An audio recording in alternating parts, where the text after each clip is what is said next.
Sir, you're charged with especially aggravated kidnapping. You're also charged with aggravated assault, and you're charged with theft of a firearm worth less than $2,500. You're talking about stuff that is not relevant. Hello and welcome to the Court of Public Opinion. I am the Recovery Addict, and boy, do I have a case for you today. Why is the dog chewing on this guy? I think they have got the wrong guy there. They got the wrong guy, and the dog was biting him. He roughing him up quite a bit. There's a lawsuit. This is the next search on February 28, 2020, 7:44 p.m. How, period, does the FBI find people? The people is misspelled P-E-O-O-P-L-E. Did the defendant find out how the FBI finds people in this case? Oh, she found out. I object. All right, welcome back to the Court of Public Opinion. I'm the Recovery Addict. It was a short lunch. I'm still finishing mine. Oh my goodness. I couldn't stop thinking about the trial. I couldn't stop thinking about the open. I have to say, I think if you weigh it on a scale, defense won the open. Their opening was better. And this is in spite of the fact that Mr. Hank Brennan literally out of the gate tried to trip his opponent, filed motions with the court hamstringing him in what he is and isn't allowed to say in his opening statement moments before he begins. And he still won. That was impressive. That was amazing AJ at work.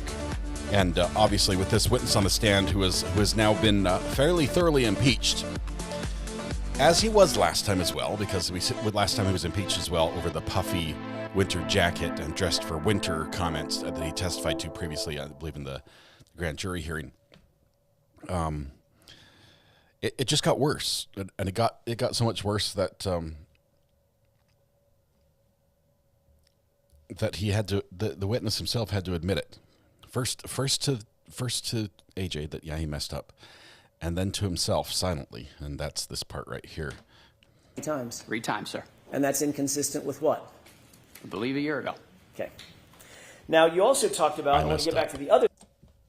I messed up, he says to himself, but he uses a different word. I think that's what it is. Anyway, we've got court coming up here in just a minute. Oh, the fan is here. We will be watching for any action. If anything happens, we'll bring you there immediately. Can we also have the spice meter? You guys want everything. You want like 2 counters, a spice meter, and replay. I don't have that many plugs. I would need more buttons. I kid you not. I would need more buttons.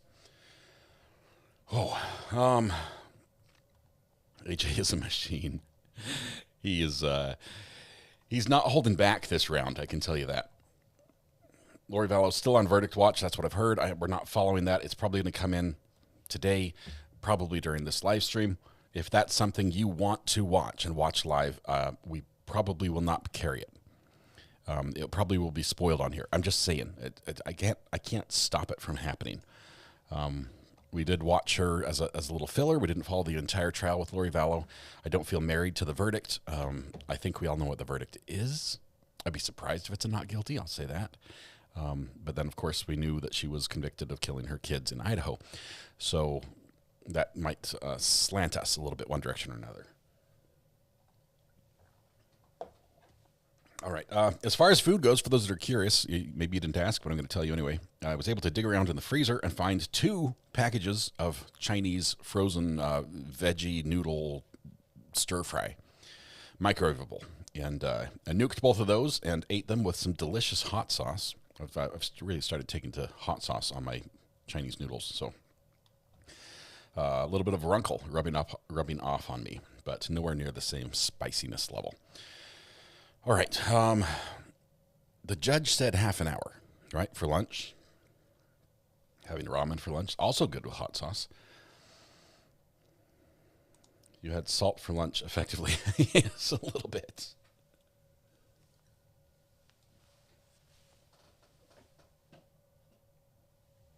And promptly, as soon as lunch was over, my family arrived back home. They're back. Angela says, 10 months. Congratulations, Angela.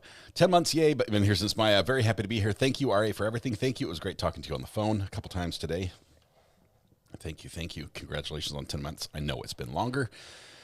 Chat not on screen. Now's a good time to do that. The chat's on screen, so we'll put Angela's comment up there right there. And we'll also recognize Deanie Moles Diver, who gifted 5 memberships before we went live here. Great way to kick off the new live stream. Let's see if anything else happened. Oh, let's see. Amy L., welcome to the gallery. Thank you very much for that. Kelly H. gifted a membership. Kim R. gifted a membership. Thank you. Thank you. Thank you. So you guys are amazing. Appreciate you. Couldn't do this without you. In addition, you guys know I'm a talented dude, right? In addition to microwaving my own lunch today, I fed the birds. Yep, and I did it in between hitting the 3:00 start, and then I grabbed the bags, ran outside, spread the bird seed around where we feed it in a couple different places, and came back in. And right as I came and put the bird seed down, closed it over him, and I heard the beep of the microwave. It was perfect timing. It was perfect. But let's see.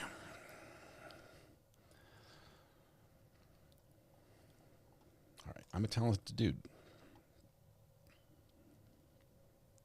We are not going to pause if the Vallow verdict comes in. I don't know. First of all, it's impossible for people who watch it on replay to find it if it's buried in another live stream. I'm telling somebody to go to the 36-minute mark of Karen Reed Part 2. Day 1, Part 2, to find the Lori Vallow verdict. It's almost impossible. We just won't be able to pull it off. Be careful multitasking. You might hurt yourself. Could happen. Mathis is here as well. Why are so many crows called a murder? Probable cause.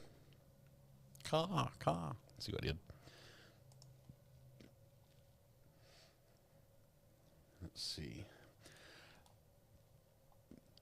I would recommend East Idaho News for the Lori Vallow verdict, if it comes in, if there is one.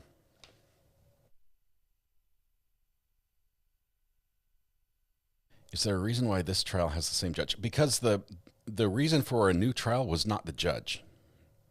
If the reason for a I don't like podiums either. If the reason for a new trial was the judge, and a mistrial was declared because the judge was biased or something like that, that's not why it was declared.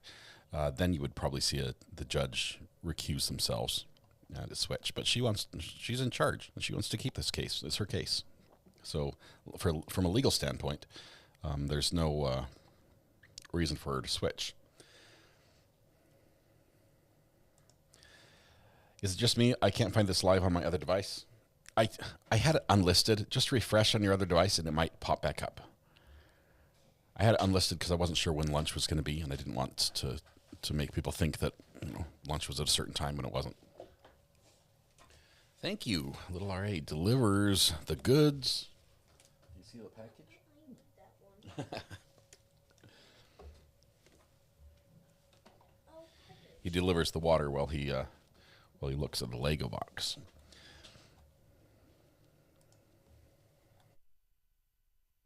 We'll be on Courtroom Confidential Wednesday Night Live tomorrow, talking about this trial, about the Karen Reed trial, and how it began specifically, how the approach, what the differences, the similarities that we're seeing already as this trial unfolds. So today and tomorrow will probably be our topic of conversation. Not so much of the pretrial stuff, but just watching this moving forward. Already, I am sucked into this. I mean, I've seen this show before, right? We watched this movie, and we know how it ended last time. But in this case, it might not end the same way. We might have what the defense asked for and get 3 not guilties instead of just 99% of 2. So, Trial TV Live also has a stream on for Vallow. That's great. Another great place to watch with the squeegee of justice over there. Let's see. This retrial is going to be. It's already started so big. I could put when we try to do a not allow any spoilers. I have to put all the words. Like we add another 15 words to the banned list. Guilty, not guilty, verdict, Vallow, Arizona, Lori. prison. You know, we have to add all the different ways where like someone might come on and like, looks like Lori's going to prison again. You know, how do you ban that one? What word do you ban? Lori? It's hard. It's hard to do that. Kelly, that's the right way to do it. Have 2 tabs open. Have East Idaho on one or Trial TV Live on it. Misconduct says, I owe you an apology. I've been cheating on you. I'm sorry, but EDB's reactions, legal comments are simply irresistible to me. Please forgive me. No, there's no forgiveness. There's nothing to forgive. EDB is fantastic. She's a pillar of LawTube. She is probably the largest LawTube channel on YouTube. And she's great. She was in our chat the other day. It was great to see her in there. But she's amazing. No apology needed. No apology needed at all.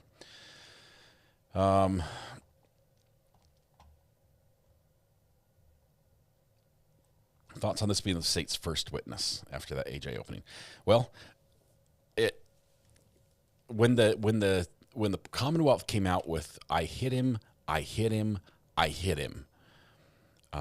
that was our indication. That was our clue that this was going to be the next witness, to solidify that I hit him part.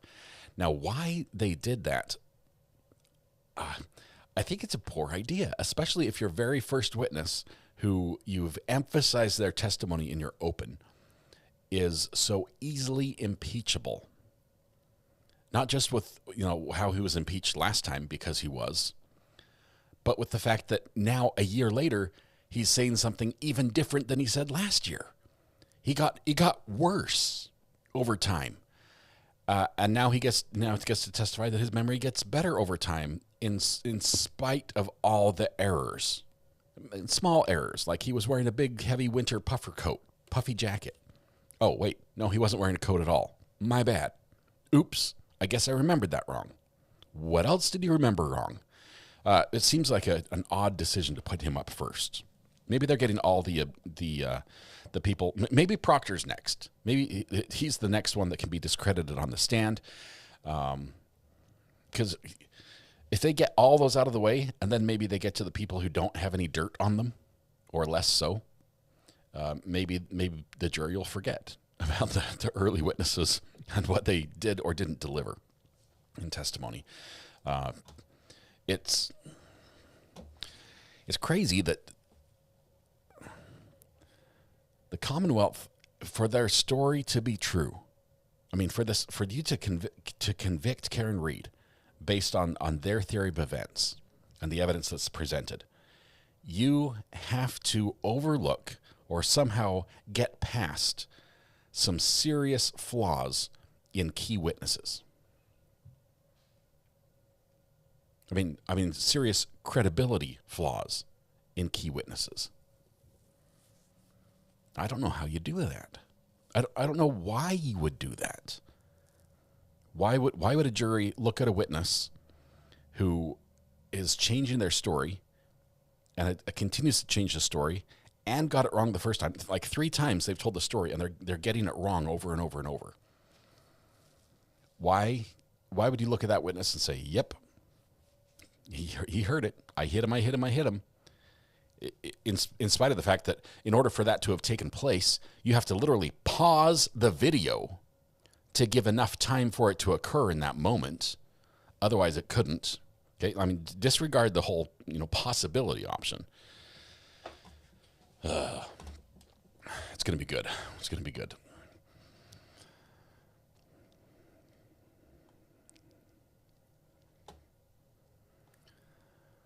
Let's see. Josh Ritter and his other podcast, True Crime News, got me into this case back in the day when it just started. Yes, and Josh has his connections with AJ and everything else, so it's exciting for him to watch somebody he's worked with closely handle this case.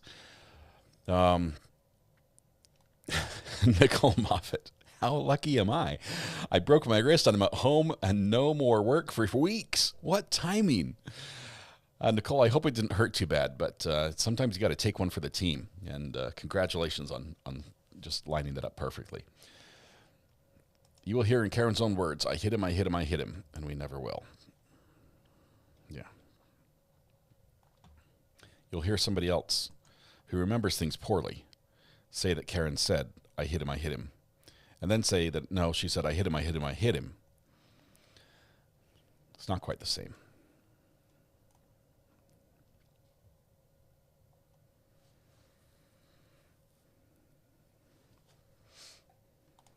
All right. We have the OnlyFan. I'm pretty sure the judge gave us half an hour to eat. Otherwise, I wouldn't have crammed it in the way I did. I would have enjoyed it more because it was delicious. I mean, I microwaved that thing to perfection.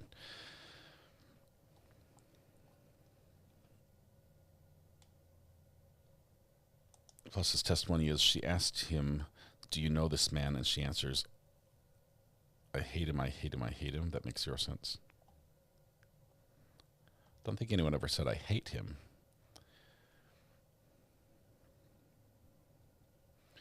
Jen was calm in the dash cam video, not someone who just found their dead friend on the sister's lawn.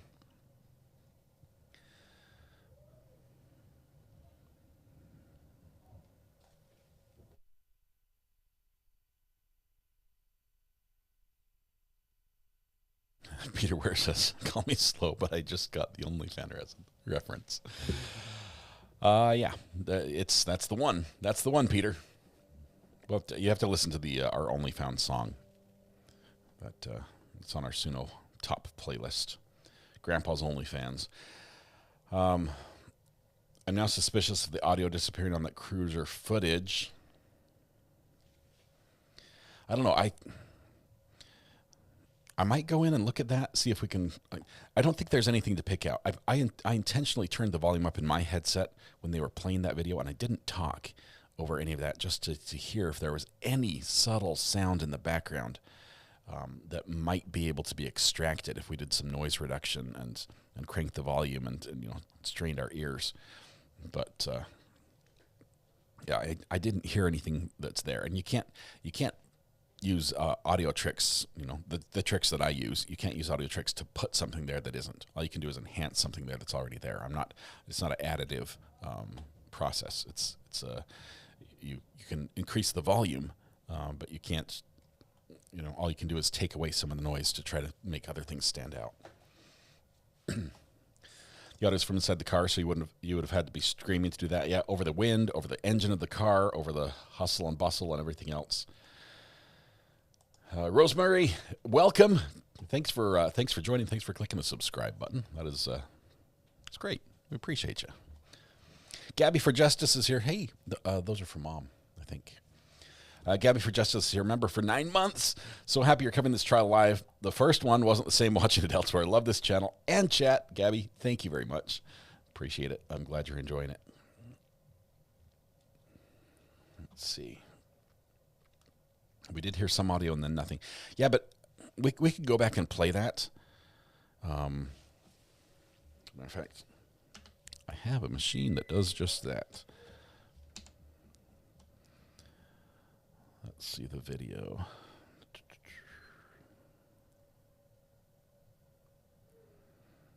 Okay, we're going to keep the courtroom audio on right now, just so if anything happens in court, we'll get that audio as well. But we're going to do a quick replay and jump back to the video that was played as the state presented it, and they presented it with pauses. So let's see here. Okay.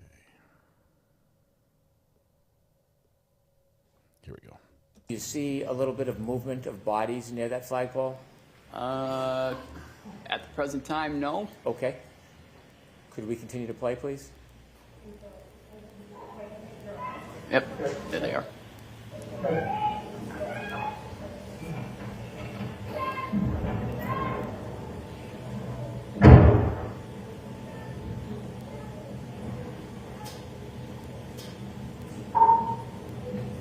Could you stop, please?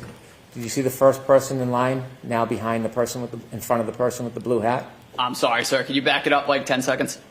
Certainly.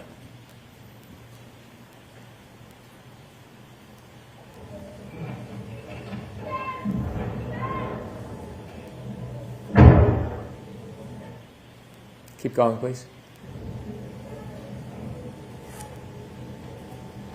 I think it's pretty clear. You're only hearing yells. Do you know who that person is? I believe that's me, sir. Okay. Could you please continue? Okay, let me pause right there. Is it normal? He says he was the second man on this crew, right? He shows up and he's the extra guy. He's not the guy that makes the decision, but he runs out and first starts assessing the patient. Is it normal for the person who doesn't make decisions on the patient to run out there and do his thing first? The other people then go over after him and do the same thing and then make the call? Is that protocol, or is he just want a piece of what's going on? Is he hungry for the, I mean, I love what our first responders do, but is he hunting that adrenaline that comes with responding to calls like this? Plus, he took all of a second and a half to check for signs of life.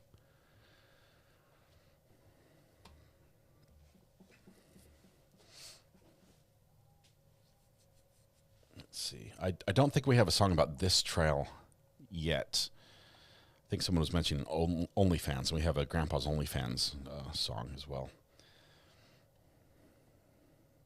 Can't in its protocol.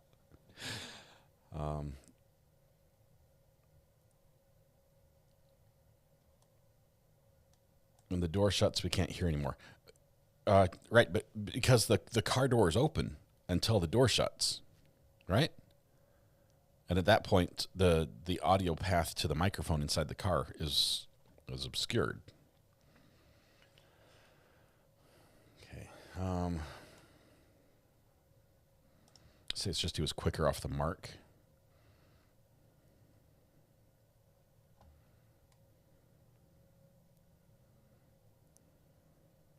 Yeah, this is the challenge.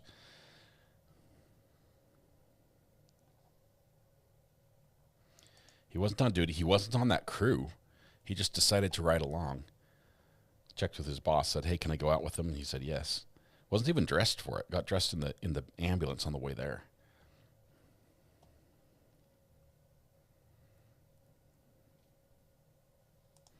Went back and rewatched. She said half an hour. She's late. Okay, I've got to go see this.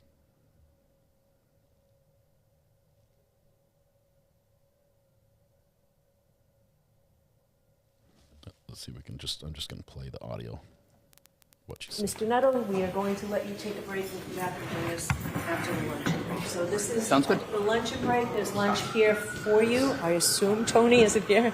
It is here. Okay. There's lunch here for you. We'll see you in about a half an hour. All right. So, about a half an hour, maybe half an hour, 40 minutes. Here for you. I assume, Tony, is it here? It is here. Okay. There's lunch here for you. We'll see you in about a half an hour. Half an hour, 40 minutes is what I heard, something like that. So she's late either way, but all right. Judge Cannoni runs on RA's clock. Hey now, Sloth Life. Hey now.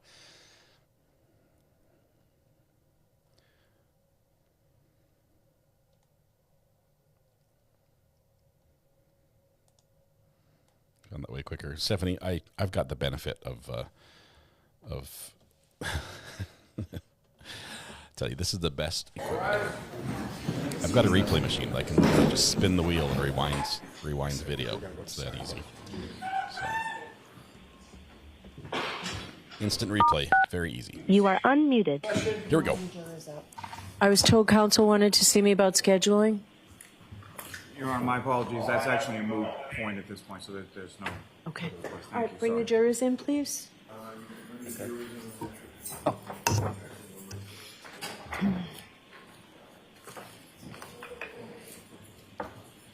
You will bring the jury. You will bring the jury. Yes, Dave. Yes. Yes, please. Future, I went back and looked at that, and I tried to fit that in, and it ends with a O and or open mouth and a P. So up. That's up.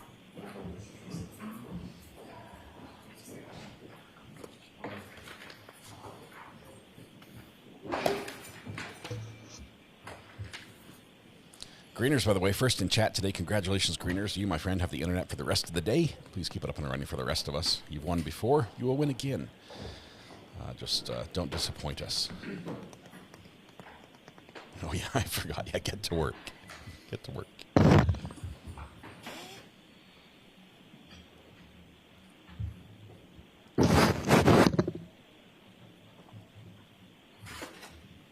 There's some mic abuse going on. All right, Mr. Jackson, you can go ahead.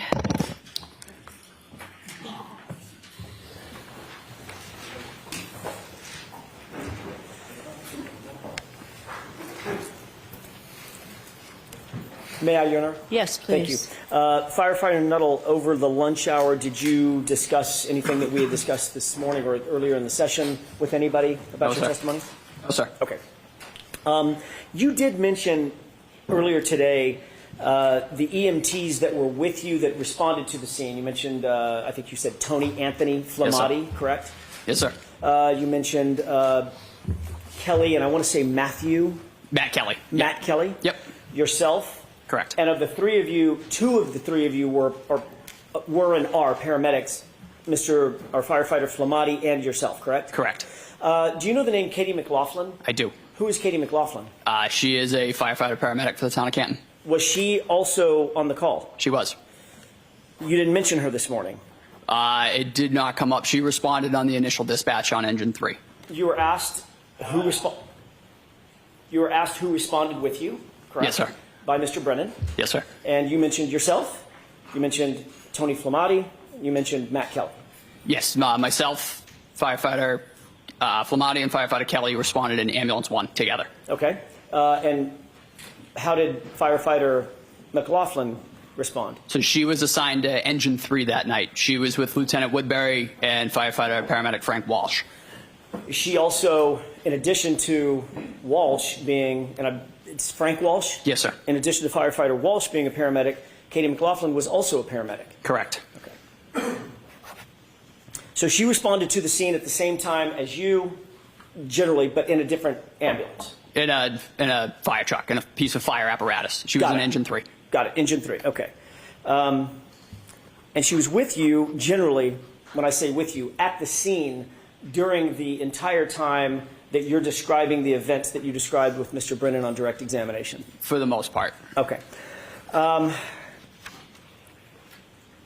She then left in a particular ambulance, correct? Yes, so she ended up driving ambulance 1 to Good Samaritan. And ambulance 1 was which ambulance? Ambulance 1 was the initial ambulance that myself, firefighter Kelly, and firefighter Flamati responded in. So right after the scene you described, as you're leaving the scene, firefighter McLaughlin is in the ambulance with you and firefighter Flamati, correct? She is driving. So the three of us are in the back in the patient compartment. She is up front in the driver's seat. Once at the hospital, did firefighter McLaughlin go into the hospital with the other firefighters? I believe so, yes. So she was with you in the engine, she was, although in the driving cab, she was with you, ambulance in the driving cab. She was also with you right after the scene at the hospital, correct? Yes, sir. And she was also with you later after you cleared the hospital and went back to the station? Yes, sir. You had discussions with firefighter Flamati about the incident. That would be normal protocol. Correct. Almost like a debrief. Sure. You had the same types of discussions with firefighter Kelly, Matt Kelly. Yes, sir. I'm guessing that you probably had the same sorts of discussions with firefighter Walsh. I actually don't know if I saw firefighter Walsh when we got back. The weather was. That was right at shift change, and the weather getting back was also getting worse, so I honestly couldn't speak to that. And you also had conversations with firefighter McLaughlin after you cleared the hospital and got back to the station as well? She was part of the debrief, yes, sir. Okay. And all of you discussed what you did, saw, and heard, generally speaking, while at the scene, correct? Those are more in terms of getting equipment wrangled, really kind of how they go. What did we use? What do we need? What are we going to have to restock when we get back? Right. But there also was obviously discussions about what had just happened. I mean, you were dealing with a dead or dying police officer on a lawn, on a snow-covered lawn in a cold environment? I honestly couldn't speak to that, sir. I honestly don't remember. It's because you don't remember, correct? Well, like I said, it's mostly those debriefs are usually they're very equipment oriented because the goal at that point is to get back in service. My question is not about the equipment. Obviously, you're going to discuss the equipment, make sure that the ambulance is ready for the next call, etc. I'm asking about a general debrief with the fellow firefighters, male and female, that you were with at that scene. You're telling me that you don't remember debriefing and discussing the incident and your observations at the incident following that incident? No, sir. Okay. But your memory, you indicated earlier, gets better with time, right? Yes, sir.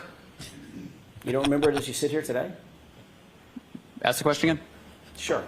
Do you remember discussing with firefighter Flamati, firefighter Walsh, firefighter Kelly, firefighter McLaughlin, any of them, your observations and what happened while at the scene after you cleared the hospital and got back to the station? No, sir. Have no memory of that whatsoever? No, sir.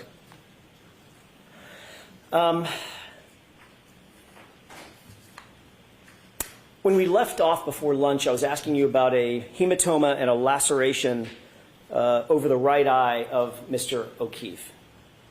Do you recall that? Yes, sir. I asked you, is being punched in the face, can that lead to a small laceration like you saw and a hematoma like you saw? Objection. I'm going to allow it. Can you answer that question? I couldn't speak to how that injury occurred. Is it consistent? Are those injuries, just those injuries, are those consistent with being punched in the face? Those injuries could be sustained from numerous ways.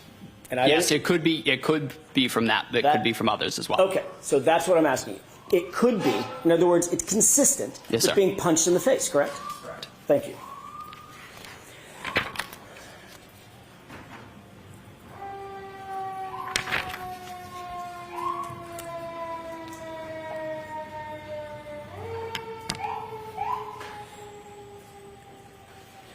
I want to ask you about this statement that you indicate that you heard that now is 3 statements, 3 phrases, correct? Yes, sir. When you heard this statement, describe for me exactly where you were. What were you doing and who was around you? I was knelt at the head of John O'Keefe with a bag valve mask, delivering ventilations. Firefighter Kelly was to the right, and firefighter Flamati was on the left side of Mr. O'Keefe, and the 3 of us together were working to perform CPR and ventilations. And your job, and I hate to butcher it, but you'll correct me. Yes, sir. Your job was to do the airway, correct? Yes, sir. And I'm picturing a big balloon-like apparatus that you put over the patient's mouth and Exactly. squeeze it. Yes. That's as opposed to, it's an advancement on just mouth-to-mouth resuscitation, correct? Correct, yeah. You were the airway person doing the squeezing of the bag. Correct. What was Tony Flamati, firefighter Flamati, doing? He was starting CPR, in which that point was taken over by firefighter Kelly. Okay. So firefighter Flamati, when you say starting CPR, describe what that means. What is the physical act of CPR? So you put both hands together like this, one on top of the other. You put it right on top of the sternum, and you begin doing chest compressions 2 inches deep, allowing full recoil for 100 to 120 beats per minute, compressions a minute to sustain a cardiac rhythm. You're manually making the heart beat with each compression. Which means that is a rhythmic pumping motion, correct? Yes, sir. So if you see someone doing CPR, you're probably going to see their shoulders moving up and down and moving rhythmically, correct? Correct. Do you remember what firefighter Flamati was wearing? You had just come off of actually you were just coming onto a shift, so you didn't have all your foul weather gear officially, correct? I had my puffy jacket. Okay. I had my Canton Fire jacket. Got it. Firefighter Flamati, on the other hand, had a bright yellow jacket. Correct. Sort of reflective and a safety jacket. Yes, sir. And he was kneeling to your left at the time doing, have I got that right? Yep, you got that right. Okay, he's kneeling to your left at the time doing chest compressions.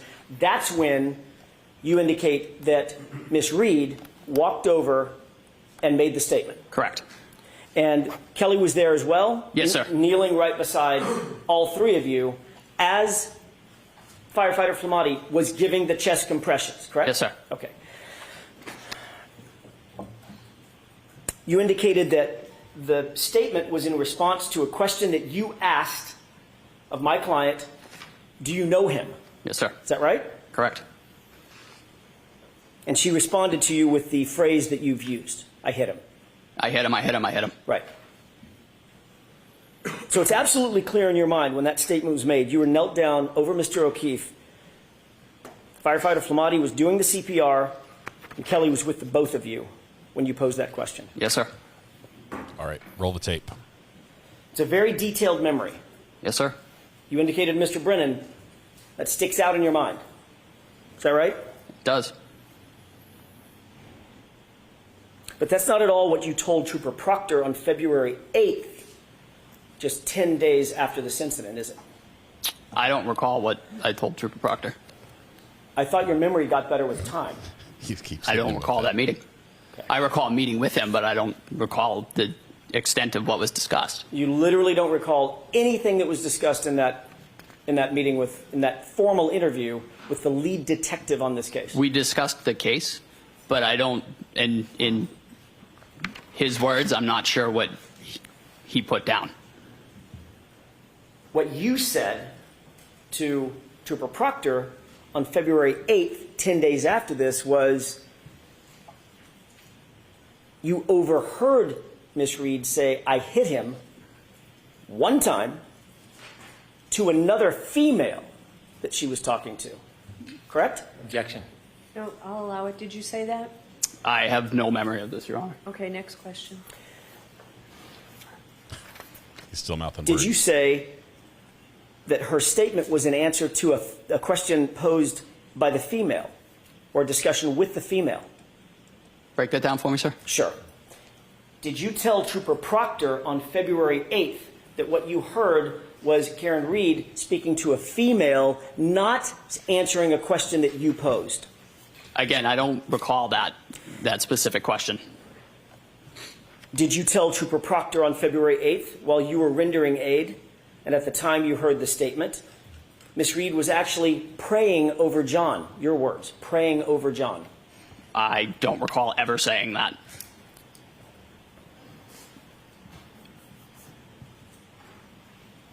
May I have just a moment, Your Honor? Yes.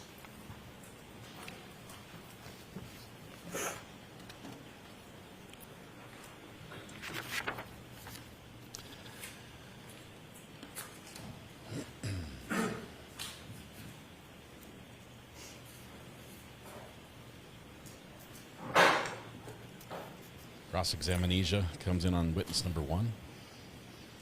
Did you say that you observed Karen Reed to have blood on her face from providing mouth-to-mouth breaths to Mr. O'Keefe prior to your arrival? I remember Miss Reed having blood on her face, presumably from attempting CPR. Do you remember telling Trooper Proctor on February 8th that you saw her with blood on her face from CPR? I do. So you remember that portion of your conversation with Trooper Proctor, correct? Yes, sir. But the praying over John, praying over the victim, you don't remember. I don't remember ever saying that. Ever. And the statement, I hit him to another female, you also don't remember that. No, sir. Would it refresh your recollection if you were to look at a report authored by Trooper Proctor? May I? Yes.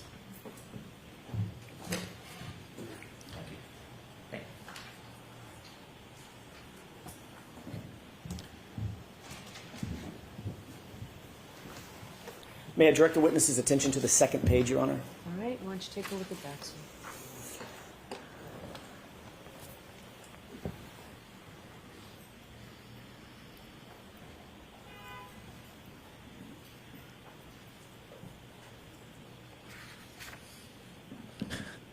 I want to play poker with this guy against him. May I approach, Your Honor? Yes. His facial expressions tell everything that he's thinking. Sir, did you have an opportunity to glance at the report that you were just shown? Yes, sir. Does that refresh your recollection about your conversation with Trooper Proctor that he put in a report? It does not, sir. So as you sit here, you have no memory of what you just read in this report from Trooper Proctor, the lead investigator on the case. I have no recollection of ever saying that anybody prayed over anybody ever in this case. You did see it in his report, though. Sustained. You've admitted under oath that your memory of the events at that time, from that time frame, January, February 2022, is faulty, correct? No, sir. In your April 2024, it's April 30th, 2024 testimony from last year,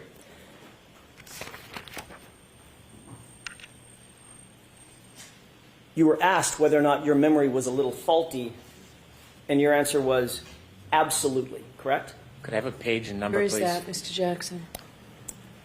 Volume 8, page 151, lines 14 through 16. Here's your citation.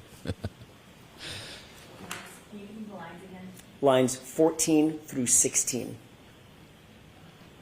Oh, yep. I'll There just it allow is. counsel to get that up.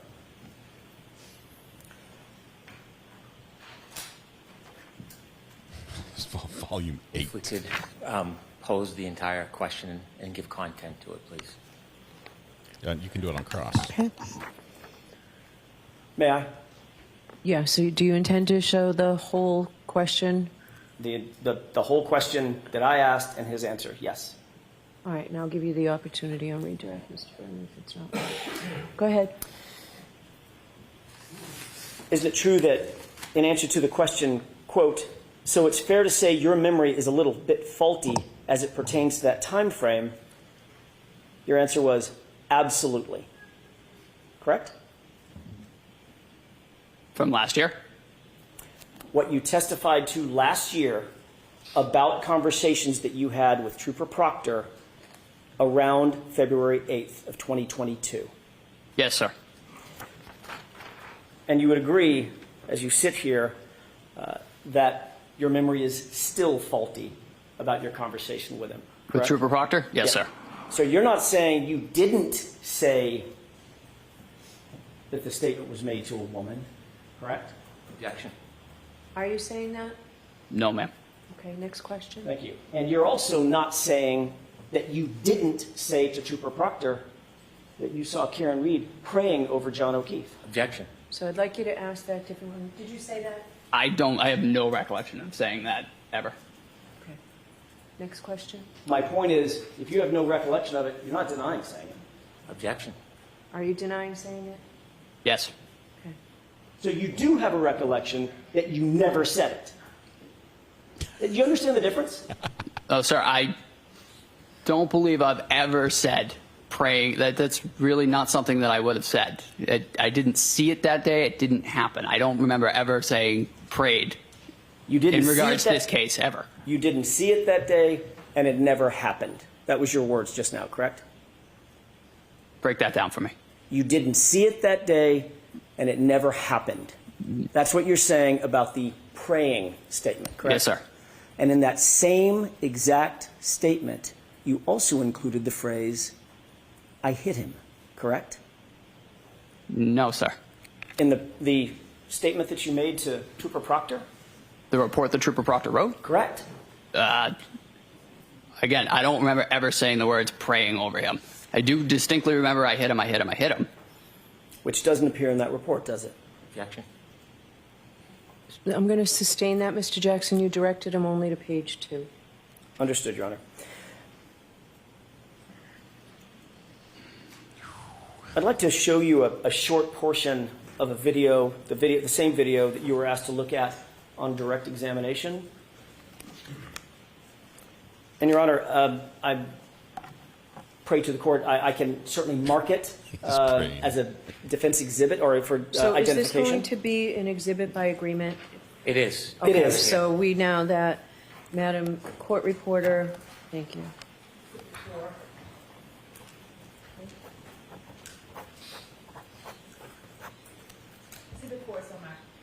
Thank you, Your Honor. With the court's permission, may I play a portion of that video for the jurors, publish it? Okay. Which portion so people know? I'm going to start it at about I want to say 6:55. Mr. Walt could cue that up. I bet the TV guys brought that curtain in with the judge's permission. Before you play it, can we have it on that screen as well, or is it only playing to this screen? Clean the screen I don't know. off. When Ms. Gilman did it, it was both. Great. There we go. All right. Before we play it, can I ask you a quick question about this? Sure. It appears that this is paused. Do you recognize this as being the same video that you were shown this morning by Mr. Brennan? I do. All right. Describe the scene. So that is 34 Fairview Road. The lights in the background, I believe it is either right as we pulled up or right as we're pulling up. Okay. Same dash cam video. Yes, sir. Can we scroll this to the 6:55 runtime spot, please?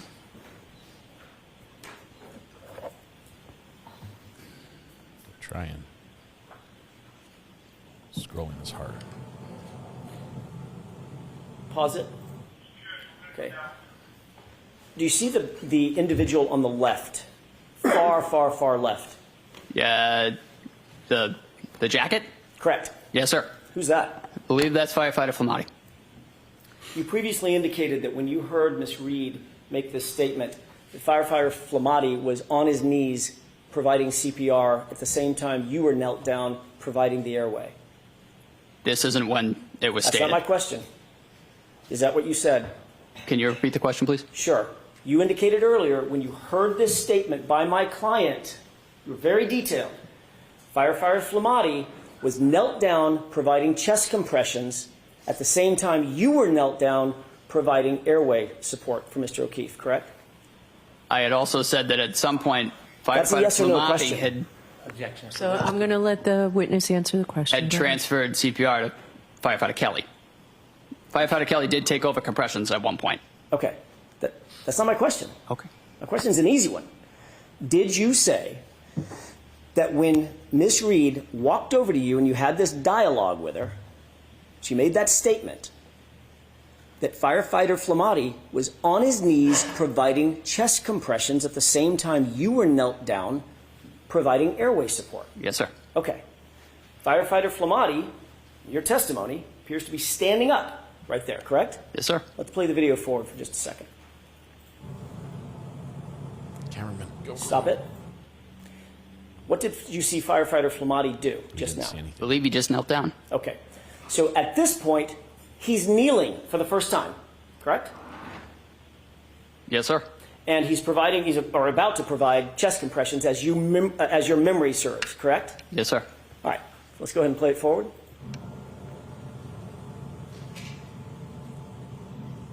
Pause. Did you see my client in that photo? In that clip? No, sir. You didn't see her? Oh, no, I did see her, yeah. I don't see her on right now. Right. She just walked off frame, correct? Yes, sir. Let's go ahead and play it forward.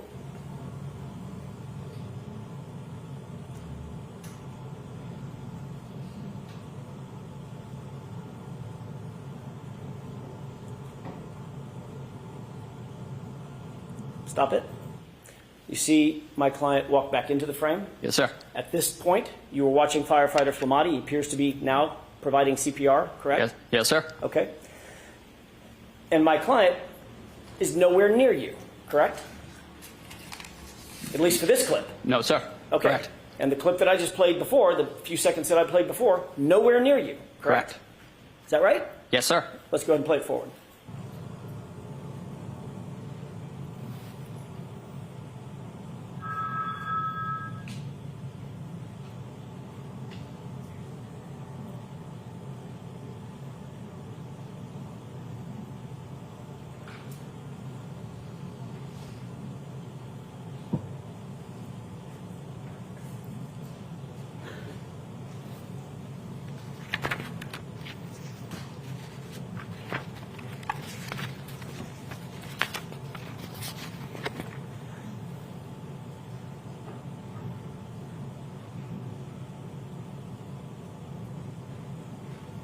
Pause it, please. What do you see happening on the screen from screen right to screen left at this juncture? We're bringing in the stretcher. Okay, go ahead and play it. Pause it. Do you see where my client is right now? Can you back it up 2 seconds? Sorry, I lost view. With the court's permission, I need to ask the Yes. court's permission. Thank you.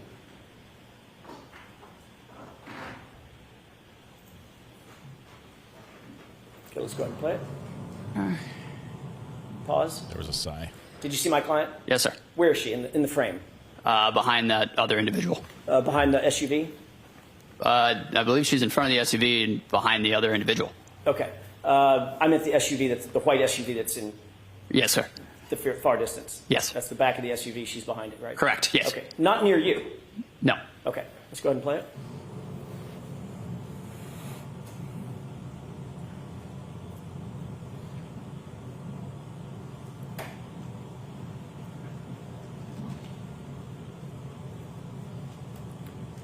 Go ahead and pause it. Do you see what firefighter Flamati is still doing throughout this entire clip? Chest compressions? Okay, let's go ahead and play it.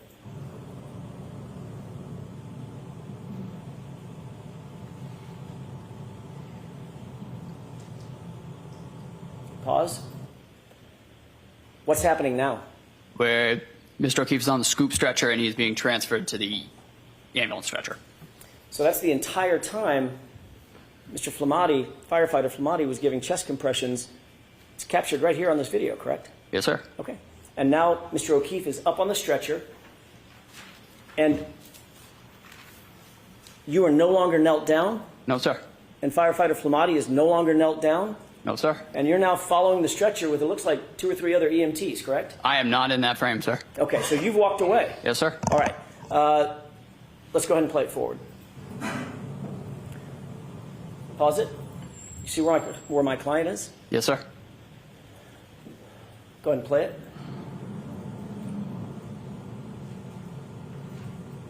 Do you see firefighter Flamati or firefighter Kelly continuing to give chest compressions? Yes, sir. Which one is that? Do you know? I believe it's firefighter Flamati. Flamati? Believe so. Okay, so he's still doing all the chest compressions from start to finish? Yes, sir. Okay.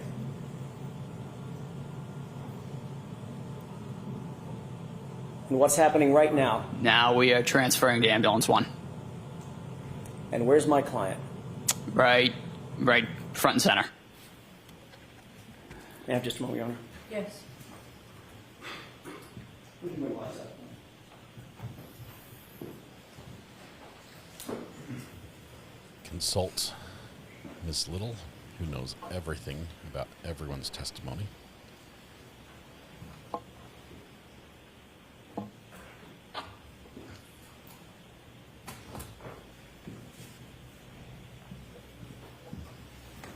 If I may have just a second.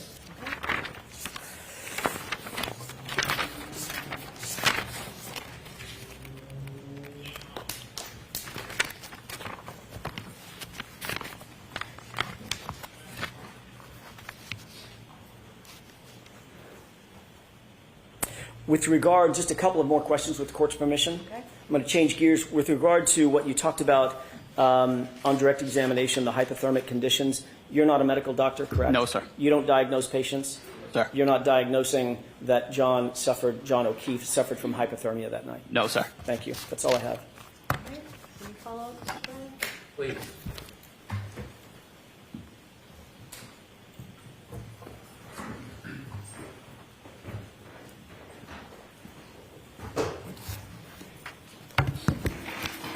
Firefighter Nuttall, the video the defense just showed you, did you notice any differences between that video and when I showed it to you, and that it doesn't have the time on it? Yes, those were 2 different time frames on that video.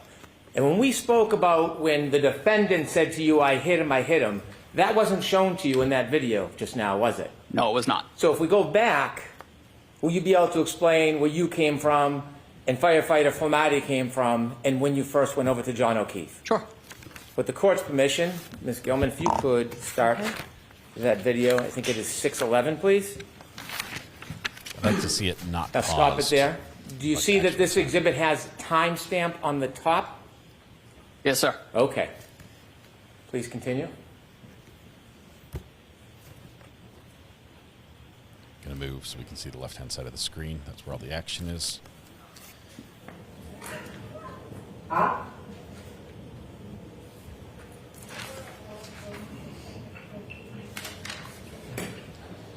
6:11 in the morning. Could you stop, please? Do you see the red lights on the left? Yes, sir. Is that when you believe that you first arrived? Yes, sir. And that note says 6:11:05. Could you continue, please, Ms. Gilman?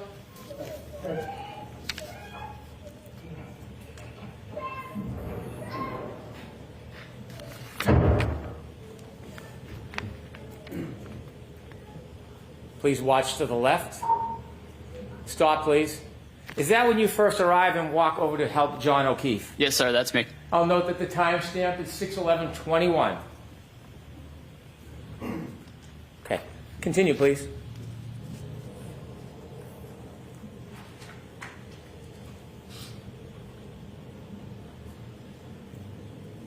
Stop, please. Did you see firefighter Flamati come after you?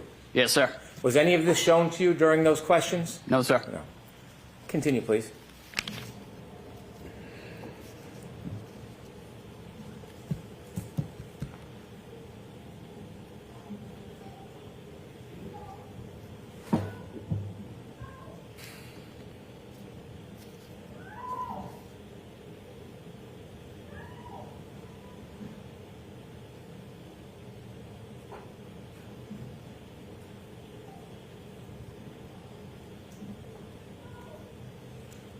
Stop, please. Do you see the defendant in that screen? Yes, sir. Do you see her moving from right to left towards you? Sustained is to the form. Okay. What direction do you see her running in that screen from right to left? She's running towards where the three of us are grouped. Okay. Please continue. Direction from right to left.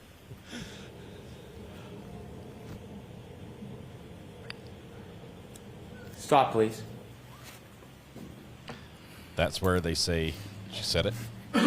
Is it at that time the defendant said to you that she hit him? Yes, sir. And you remember that? I do. Okay. I'm done with the tape. Thank you very much. Now, you were asked questions about your memory. Yes, sir. Okay. When you asked the questions about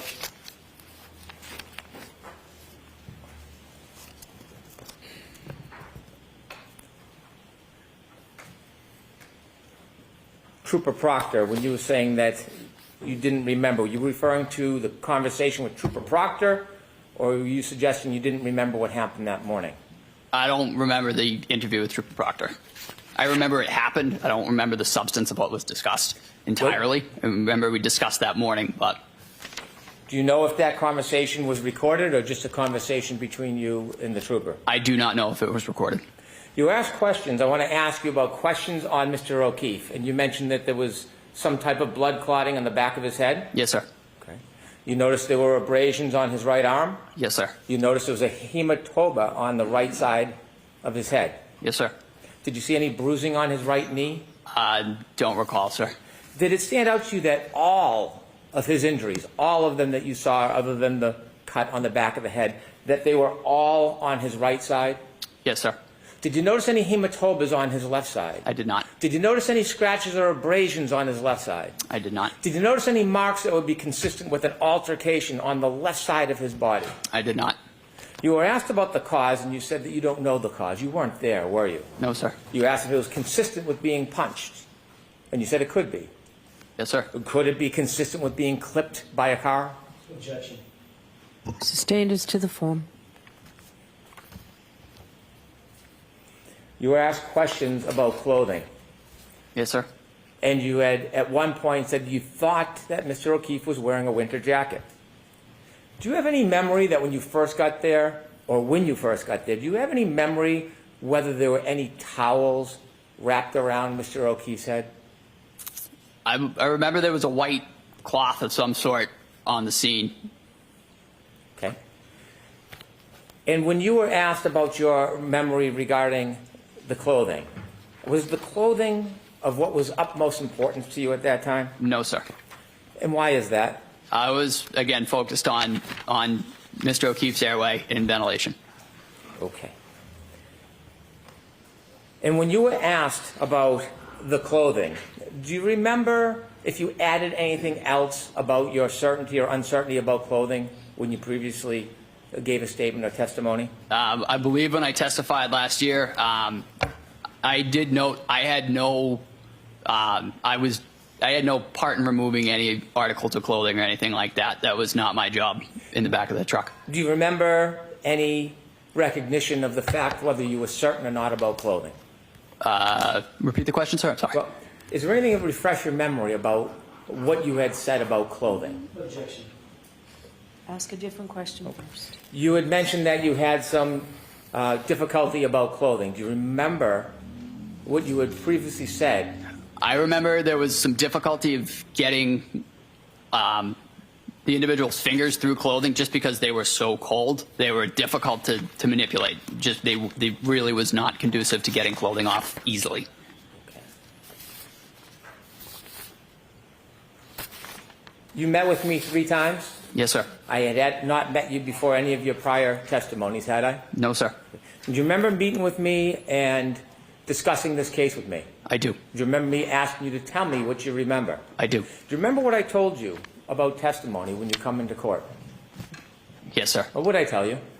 I remember we discussed that just tell the truth. Did I tell you that it doesn't matter, there is no side, doesn't matter if it helps or hurts, that you just tell the truth? Sustained. Did I ever suggest to you that you should stick to a story? No, sir. Did I ever suggest to you you should offer your testimony in any certain way? No, sir. When I talked to you, did I ever ask you to say anything about your testimony to this jury? No, sir. Other than what? Speak to the jury. Did I need to tell you to tell the truth? No, sir. And in telling the The truth, jury. did the defendant say to you, I hit him, I hit him? I'll allow it. Yes, sir. 3 times. And in fact, do you remember, in addition to her saying, I hit him, I hit him, I hit him, when you asked her the question, kneeling down over John O'Keefe's body, do you remember if you ever talked about other times that she said it, not to you? I do not. Okay. The answer is I do not. Next question. Okay.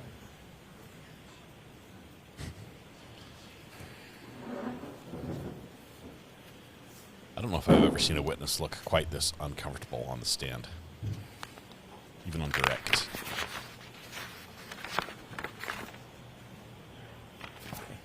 Do you remember testifying previously in this case? Yes, sir. Okay, now you're impeaching your own witness.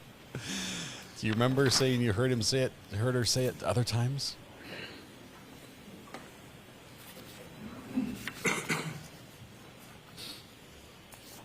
He's impeaching his own witness.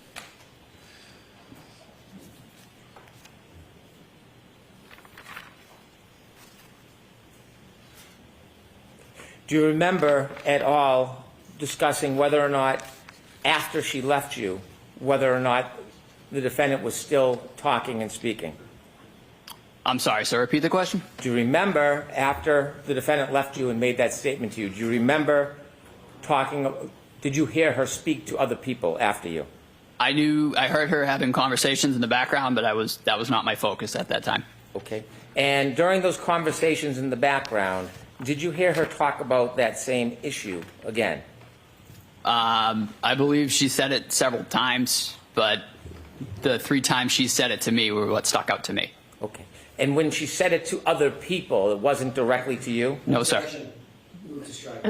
So watch the form of the question, Mr. Bowman. And when she said it to, stating the objection. when she said it to other people, do you know who she said it to? I do not. I'll allow it. So the answer is I do not. I'm sorry. Do you remember when she said it other times who she said it to? I'm going to see counsel at sidebar for this. Because Hank can't seem to get the question formulated right. This poor witness. Although I may have looked for my own personal interest, he has many facial expressions that he's gone through as he's been uncomfortable with the questioning. Wow, I feel like someone's staring right into the camera, like right into my soul. She looked away. He's got a million faces. I feel bad for him. I feel bad for anyone who has to be, who has to testify and doesn't want to be there. So, let's see. But Hank is basically impeaching his own witness, trying to get him to remember something that he testified to before, which he does not seem to be doing. It's awful. It's pretty bad.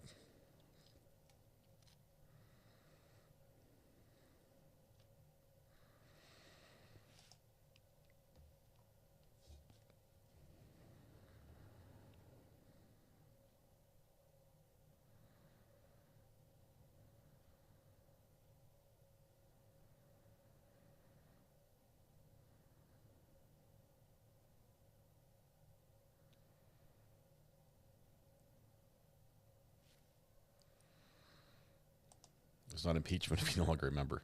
Well, he said no. Now he's trying to refresh his recollection. But it's basically, in doing so, he's definitively said, no, I don't remember that. And he's also bragged about how his memory gets better over time. And so every time you refresh his recollection, it's basically impeaching his testimony where he says my memory gets better over time. So it's a catch-22 with this witness.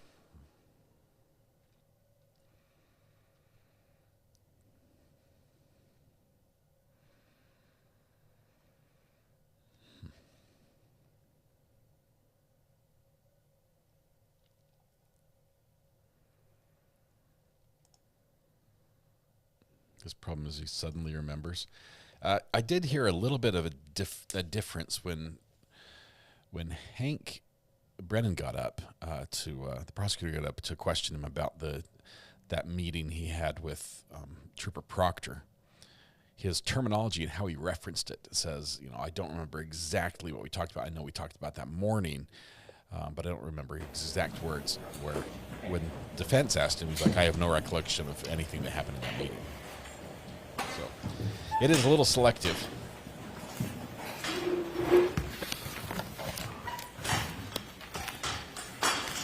Sir, after the defendant came over to you and spoke and then left, do you remember hearing her make further statements? Yes, sir. And do you remember her making further statements similar? I do. To the statement to you? Yes, sir. Could you share with the jury what you remember her saying, not to you, but after she left you? I remember hearing I hit him several other times. Again, not directed to me, just kind of off in the background. I'd like to reiterate, we were really focused on the patient at that point. We were trying to provide care. Thank you, sir.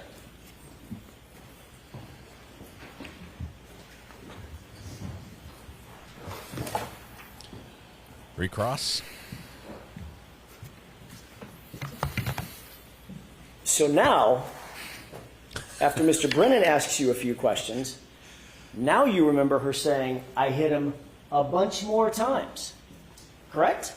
I remember hearing it in the background several other times. Really? Yes, sir. Never mentioned that on direct examination, did you? I don't remember being asked about it, sir. I remember saying what was asked to me. Good answer. You were asked, did you ever hear the defendant, Ms. Reed, say anything about I hit him? And your answer was, she said to me, in answer to my question, I hit him, I hit him, I hit him 3 times, and that's it. To me. You didn't clarify that, oh my gosh, she's running around like a chicken with her head cut off, screaming I hit him to everybody else under the sun. It was, again, it was behind me in the background as I was providing patient care. Again, that was not my focus. Okay, so you didn't really hear her say anything in the background because you weren't focused on that, right? I remember hearing a generalized commotion in the background, but again, that was not our focus. So generalized commotion is very different than hearing her say, I hit him to other people, correct? You'd agree with that? Yes, sir. So what you actually heard was the chaos and the commotion of a chaotic scene, correct? In the background. In the background. As you focused on your patient care, correct? Yes, sir. Okay, not specific words coming out of my client's mouth, correct? To the question that I posed, do you know him? You're right. We're off that question. Okay. That question, I got it. Yes, sir. Triple I hitters. Correct. But with regard to what Mr. Brennan just asked you, the generalized commotion, to use your phrase, in the background, you didn't hear any specific words coming out of my client's mouth, did you? I heard I hit him. But again, it was in the background and it was not my focus. Well, why didn't you say that on direct? That's kind of an important point. That's why you're here. Again, if it was neglected on my part, it was not intentional. Not intentional to neglect that part for the jurors on direct examination. No, sir. Certainly not intentional to neglect that part of your testimony on cross-examination. No, sir. But you decided to bring it up on on recross-examination when Mr. Brennan is asking you questions again, correct? It was asked of me. Yes, sir. And it was after, of course, that your new statement that you've never testified to before, ever, is this generalized commotion included a bunch of I hit hims in the background, correct? Sir. And that comes after you saw the video that clearly shows that when you describe having heard this statement, my client was nowhere around you, correct? That segment of the video that you showed me? Yes. That was not the time frame in which she said that to me. Well, that was the time frame when Flamati was giving CPR, correct? He was doing CPR down prior to that as well. Really? Yes, sir. Well, you just testified that you saw him standing up in a big yellow jacket and then kneel down and start giving CPR. We just watched that video. Correct? But again, the clip of the video that you showed me, Right. that was not the segment in which he said that to me. Well, that's what you're saying now, but what I'm asking is, you described a very distinctive scene, a very, very specific scene. Yes, sir. I remember it vividly. She said, the I hit him phrase, when Flamati was down giving CPR, and you were kneeling down giving airway support, and he was doing rhythmic CPR chest compression. Yes, sir. That's what happened. And then I showed you that very scene, didn't I? Yes, you showed me that clip prior to that. I showed you the very scene that you described where Flamati gets down and starts chest compressions and never stops until the gurney is taken off the frame of the camera to the audience. Isn't that what I showed you? That is. Sure. I don't know if I can do it again. I showed you the scene where firefighter Flamati gets down on his knees, begins chest compressions, and never stops until that gurney is taken off camera, off frame, into the ambulance. That's the clip I showed you, correct? That's the clip you showed me. And that's exactly when you described your vivid memory from 3.5 years ago. That's exactly the scene that you described when my client supposedly said, I hit him to you, correct?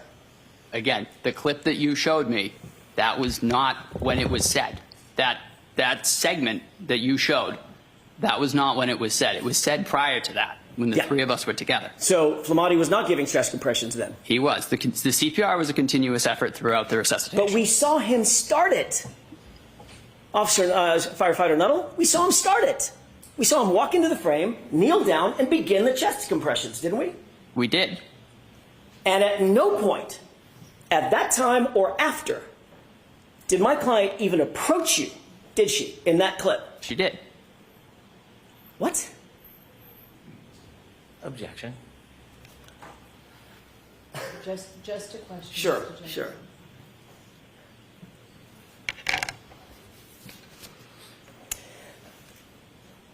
Do you need to see the that clip again? Yes, please. We're not going to show the video again. We've seen 2 videos. Which one is marked? The The Commonwealth. one with the timestamp at Right. the top? It's the exact same video. One has a timestamp, one doesn't.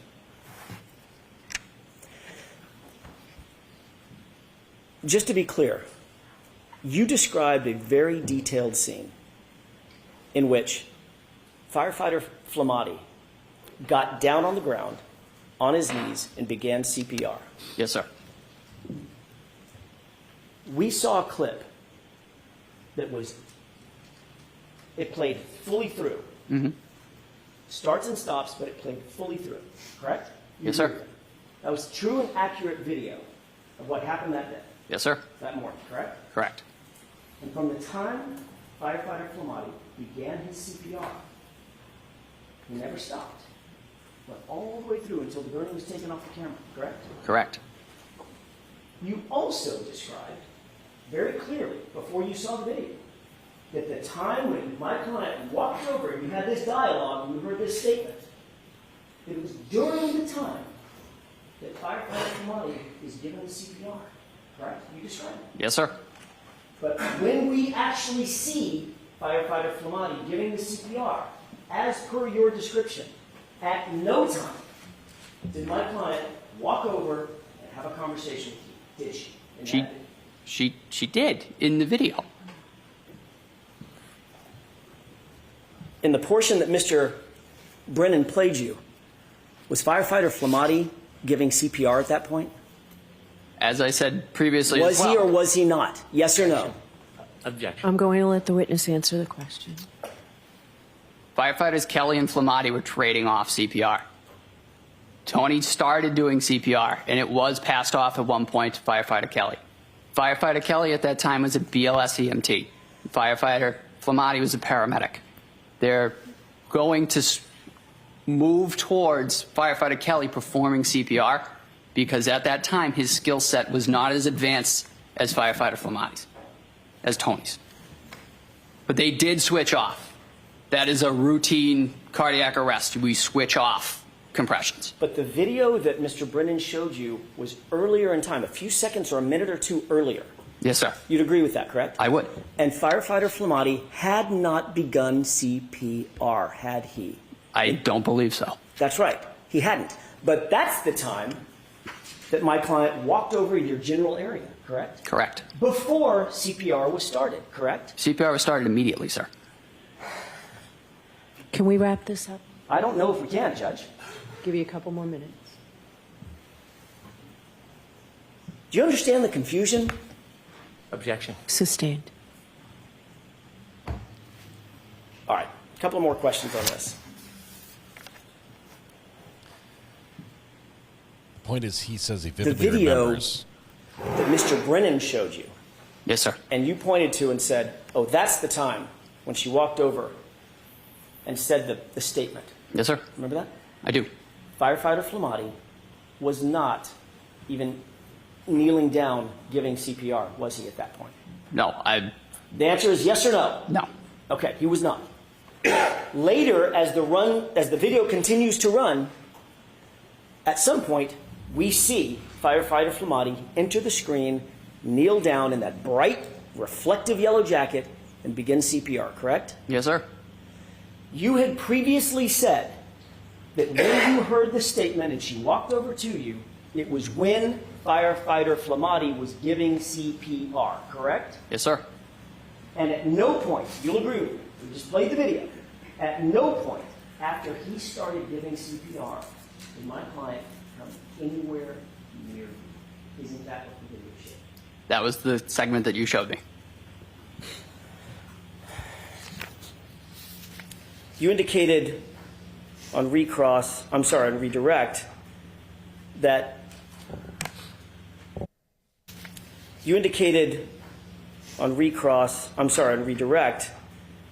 that Mr. O'Keefe did not have any injuries to the left side of his body. Not that I recall. Isn't it true that in addition to the egg on the right side of his head, he also had a black eye on the left side? I remember that the swelling had started to, it's referred to kind of as raccoon eyes. It's a bruising of both eyes. Do you remember battle signs. Do you remember saying, in answer to the question, did it look like, in addition to the egg on the right side of his head in the front, did he also have a black eye on the left side? Your answer is, if memory serves correct, yes. Yes, sir. So it's not true that he didn't have any injuries on the left side of his body or face, correct? That swelling kind of migrates over time to both sides. That is a common occurrence for both eyes to be swollen. Did he have an injury to the left side of his face? He did not. Did he have a black left eye? Yes, he did. Would you consider a black eye an injury? Yes, sir. Let me ask you the question again then. Did he have an injury to the left side of his face? Yes, sir. Thank you.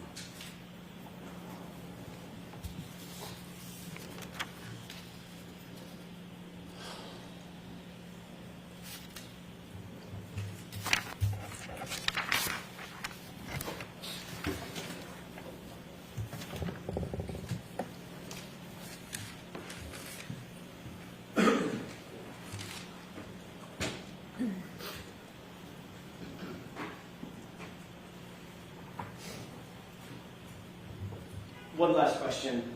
You indicated that it was a chaotic scene outside on that front yard. Yes, sir. Fire engines, ambulances, patrol vehicles, engines running, diesel engines, flashing lights, people screaming, people talking over the howling wind, correct? Yes, sir. Did you ever see the homeowner come out the front door? Don't recall. You don't recall, or he didn't? I have no idea who the homeowner is. And you never saw anybody come out of the front of the house? No, sir. That's all I have. One issue. One issue. I want to see counsel at sidebar. The judge is mad here. She's like, are you guys trying to hide the football? Not going to play these videos over and over.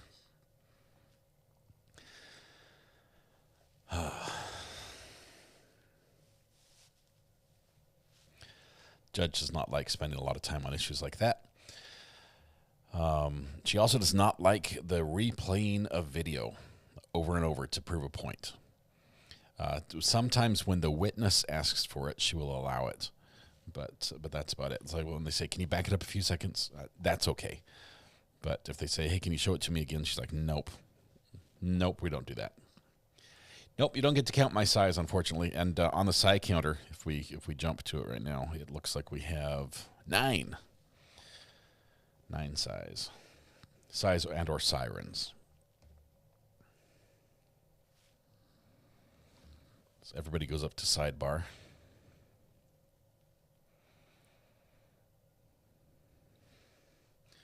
Quite the day one here. Size matters. Thanks, Greeners. Greenas.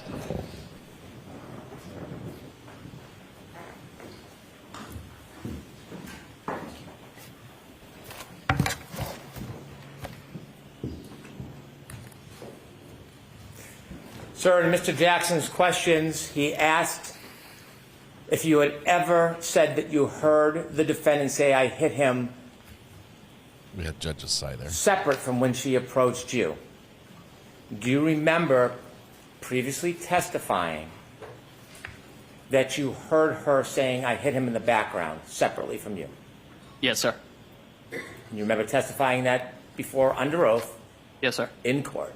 I do. Anything, Mr. Jackson? Yeah, just a second, Your Honor.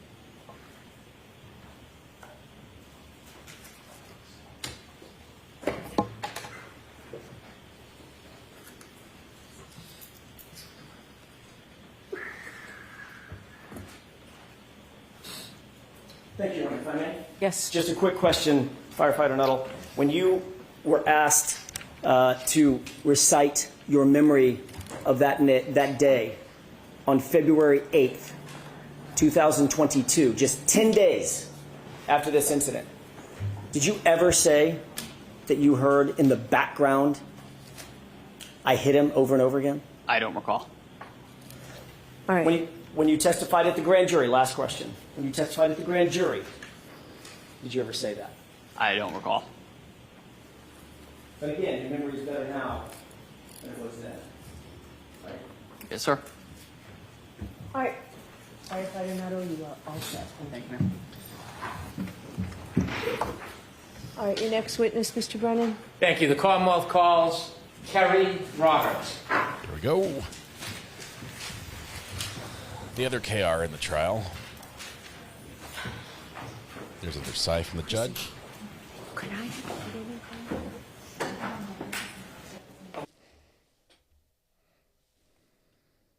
In the stand, I did have an exhibit I would like to introduce and Okay. play for the jury. Okay. And this is clip 2. No objection from the defense? No, Your Honor.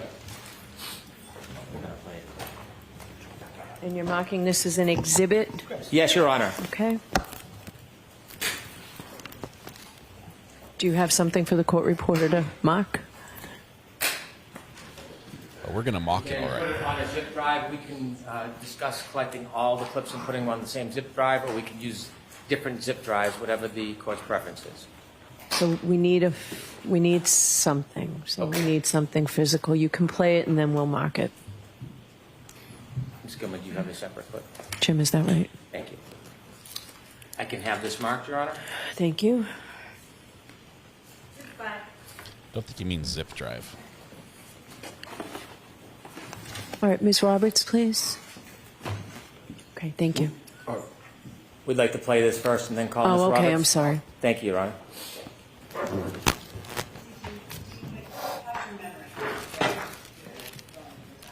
Like the 3 camera.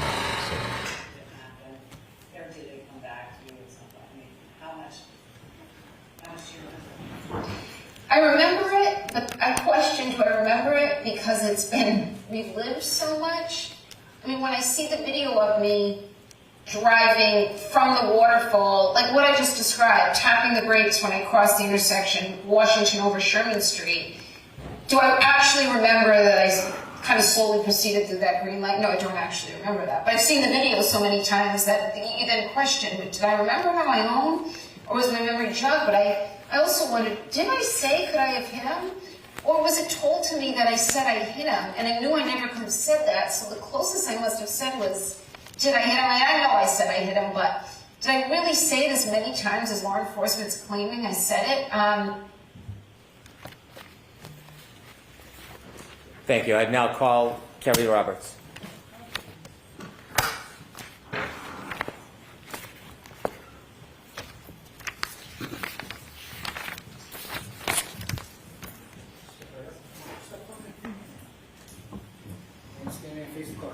Raise your right hand. Do you solemnly swear the evidence given to the court and jury in the case now here to the truth, the whole truth, and nothing but the truth, so help you God?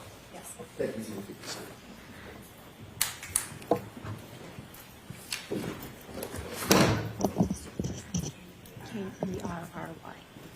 Kerry Roberts. All right, Mr. Brennan, whenever you're ready. Thank you, Your Honor. Ms. Roberts. Good afternoon, ma'am. Good afternoon. Could you please introduce yourself to this jury? Hi, my name is Kerry Roberts. Ms. Roberts, where do you live? I live in Canton, Massachusetts. How long have you lived in the area for? I was raised in the Boston area, How long North you Shore, lived South there Shore. for? I went to high school in Braintree, and I moved to Canton about 12 years ago. Do you live alone? No, I live with my husband and 2 children. How old are your children presently, this day? My son is 13, my daughter's 15. Do you work? Yes, I do. Without identifying specifically where, can you share with us a little bit about what you do? I'm an executive assistant, and I've been with my company for 18 years. Ma'am, if you could just move the microphone just a tiny bit closer. Thank you very much. It's like a foot. Good job. You have 2 children, you're Yes. married, Yes, and you live in the area. yes. I want you to tell us whether you know a person by the name of John O'Keefe. Yes, I do. Would you be willing to share with us when you first met Mr. O'Keefe? Well, I went to high school with John in Braintree. He played soccer, I played soccer, so we probably hung out in middle school, but we went to 2 different middle schools. And then I hung out with him more in high school. He was a year older than me. His sister was 2 years older than him in school, and his brother was younger, so at some point I was in high school with each of his siblings. Did you at some point become friendly with John O'Keefe? Yes. Could you tell us about that? When his sister Kristen passed away, and then her husband Steve passed away, they lived in my neighborhood. John took over for the children and moved into my neighborhood as well. When John took in the children, did you offer any assistance or any help to him? Yes. Before John was even going to take over, he was going to potentially move in with his brother-in-law and the children to help out. And then when his brother-in-law passed away unexpectedly, John took over, and I jumped in because I was a friend from high school that he knew, and he had all kinds of people helping, but he sort of said, I'm going to lean on you for right now because I know you best.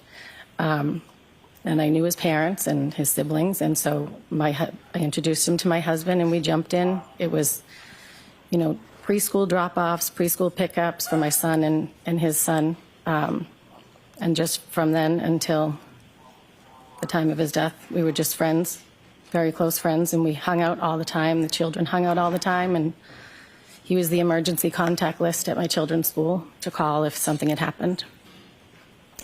Were you close friends before he took over the care of the children? No, I wasn't very close friends with him then. Were you close with his family before he took over care of the children? No. Did your friendship with him develop after he took care of the children? Yes. You mentioned you have a son? Yes, I do. And is your son the same age as John's nephew? Yes.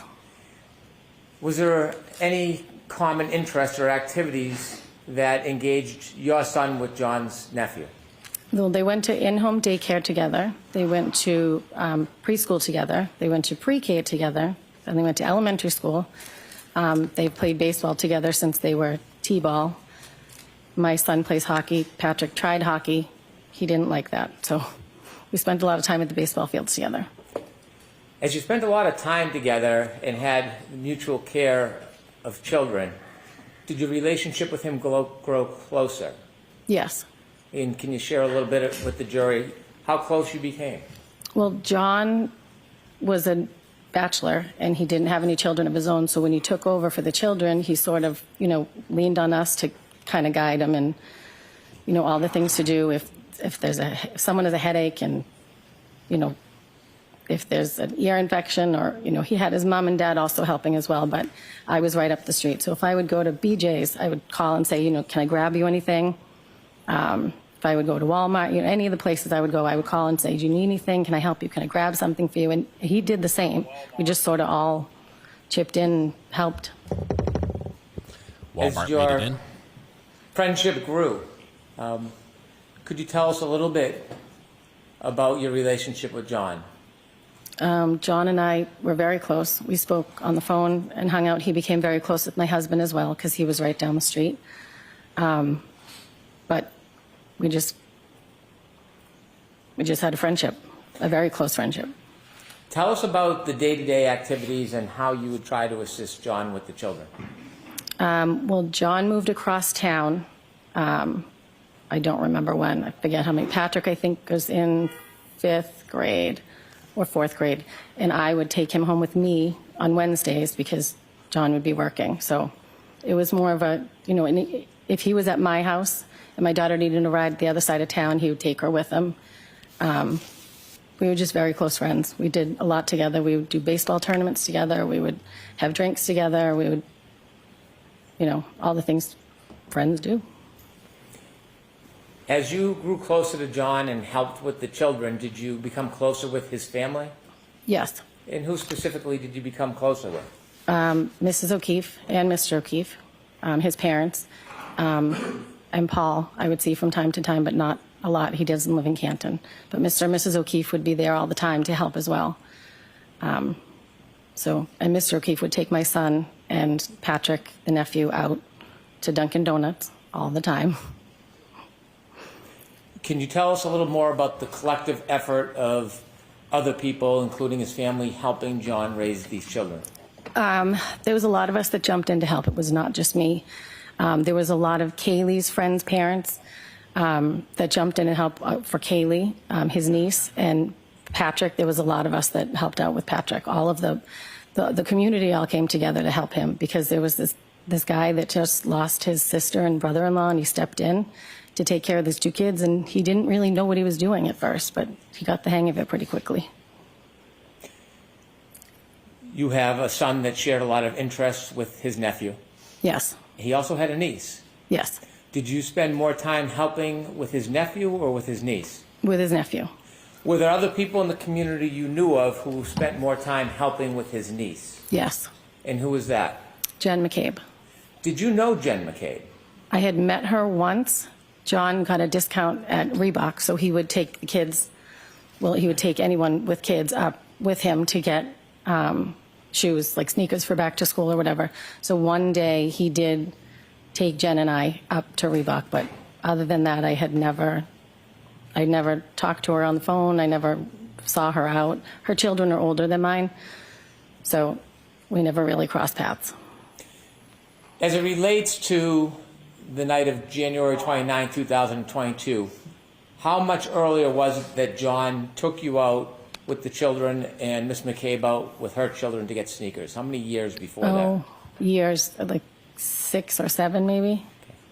And from that time you met Jen McCabe in the years past, did you ever spend time with her again before January 29, 2022? No, I did not. I didn't know her. Were you friends with her? I was not. Did you speak on the phone with her? No, I did not. So other than that one meeting, you were strangers? Yep, that was the only time. I knew her. I knew of her. She has 4 girls, but I didn't know her. At some point, as you were part of John's life, did you learn that he was dating a person by the name of Karen Reed? Yes, I did. And do you see that person here in the courtroom today? Yes, I do. Could you point her out and describe an article of clothing that she's wearing? She has a black suit jacket seated at the front table. When did you first become familiar or know about Miss Reed? July, I think it was, of 2020. John, we were having people over, and so I invited him, and he said, I'm going to bring Karen over. And I was like, I don't know who that is, but okay. He assumed I knew because he had been dating her for a little bit, but it was COVID, so we didn't see him very often during that time. So Karen came over that night. This is early 2020? I think it was summer, so I think it was around June or July. Briefly, just tell us a little bit about where and the circumstances of meeting John and Karen for the first time. They came over to my house, and we hung out on the back porch, had some drinks. There was music. Kids were around. Just a nice, normal summer night. We had other people over as well. Over the next coming months, did you become more familiar with the defendant? Yes. Did you see her more often? Yes. And could you generally describe for the jury how you learned more of her and saw her more often? She would take care of the kids a lot, mainly, well, not mainly Patrick, but not mainly Kaylee either. She helped out a lot with the kids, so if we were at baseball, she would come to all the baseball games, or she would drop off or pick up my son or Patrick if they were going to the golf course or the driving range. Would you see her during events with your son and John's nephew? Yes. We did baseball tournaments and so when you go to baseball tournaments, would that be away, an overnight type trip? One of them was. It was down the Cape. Okay. How often would you spend time with John and the defendant? Not that often together, but John would stop by himself. My husband would go out more with John, but I didn't spend much time with the two, not a lot of time outside of the baseball field. Did you become friends with the defendant? We were friendly. Did you ever spend time alone to go out or socialize? I did not. Would you see her when you would pick up or drop off kids, or she would pick up or drop off kids? Yes. Did you ever speak to her on the phone? Yes. In relation to what? Corresponding with the kids, pick up, drop off, mainly Ryan and Patrick, not about Kaylee. Did you ever spend any important dates or times or holidays with John and Miss Reed? No.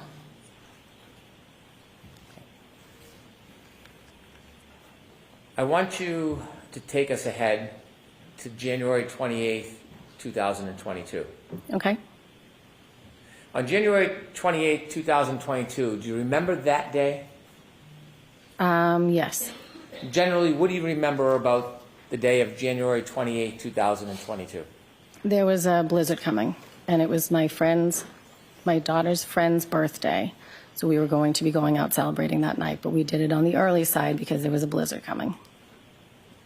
What was your plan for that evening? We went bowling. We got dinner, then we went bowling, and then I came home because I wanted to be in before the snow started. Had you communicated in any way with John that day? Yes. He texted me. My son had had an issue at school. Patrick had been dismissed, I think, for a doctor's appointment. So he did text me to see how my son was doing. Is it a dog bark or a Did you sneeze? simply text, or did you get a chance to speak to him that day? I believe we just texted. Did you go out that night after bowling? No, I did not. Was your husband home? Yes, Did he go out that night? he did. He went out with John. And do you know where he was planning on going? They went to McCarthy's, a bar in Canton Center. Had you been to McCarthy's before? Yes. Can you just briefly describe what McCarthy's is? It's a restaurant bar. There's a large bar in the middle, the seating on the left and the right. It's right in the center of town. Do you remember about what time your husband went out? I do not remember exactly. I don't know if I got home and then he went out, or if he was already gone when I got home. I don't remember. But it was he went out around the same time that I arrived home, which was on the earlier side. How many times had you been to John's home, would you say, over the past couple of years before this night? Oh, many. Many times? Many times. Were you familiar with the house and the driveway? Yes. May I approach you on? Yes.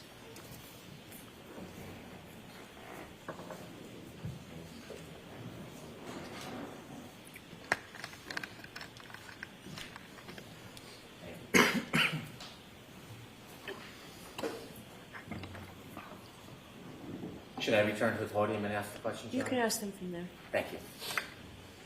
Ma'am, I'd ask you to take a look at that photo in front of you. Do you recognize what is in that photo? That is John's house. Is that a fair and accurate depiction of how his house looks? Yes, it is. I'd like to move this to evidence, please. Okay, any objection? No objection. Six. May I publish to the jury, Your Honor? Yes. Thank you.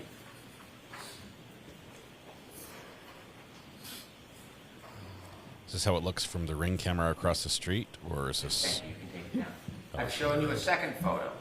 Do you recognize what's in that photo? Yes, that's John's driveway. Is that a fair and accurate depiction of how John's driveway appears? Yes, it is. Why are you Move that blocked? into evidence. No objection. Okay. Exhibit 7 so marked. Maybe one of the words you're trying to type is blocked. May I publish? Yes. Could Looks black to me. Really dark picture. Thank you. I'm showing you a third photo. Do you recognize what's in that photo? Yes. And could you share with the jury what's in that photo? It's the side of John's house looking up from the driveway. Is there anything you notice on the side of the house? The lights or the Ring camera. Are you guessing, or do you know that's a No, ring I camera? know. I know there's one there And how do you know that? because I got a Ring camera and I could look and see who was at my door. And then he said, "Why didn't you tell me about these things?" So he bought one. I move to introduce this photo. Okay. No objection. Thank you. Exhibit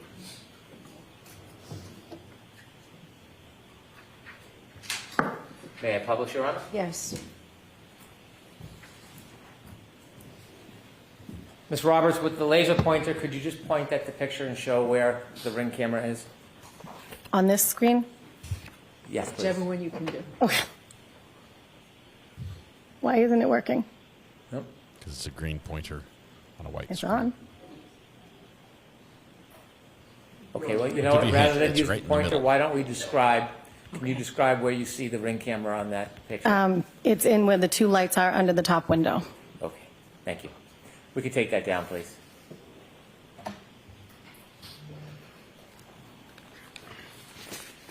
How many times would you guess you had been over to his house? I don't know. More than 50,000. I don't even know. A lot. 50,000? It was weekly. That night you told us that your husband went out to meet John at McCarthy's, the bar. Yes, he did. Do you remember your husband coming home that night? Yes. Do you have any memory of about what time he returned? I'm guessing, but somewhere around 10:30. So I'm not going to let you guess. Do you know? Do you have it? I don't know. It was around 10 or 10:30. I can't be exact. Did you see him come home? Yes. What was the forecast for that night and the next morning? There was a blizzard coming. Was that part of the decision-making of going out or staying home? Yes. At that time, when your husband came home, did you look outside? Do you have any memory of what the weather looked like around 10:30? I remember the snow started to fall somewhere around 12 because I remember looking out the window and I could see it starting. And that was the beginning of the snowfall? I believe so.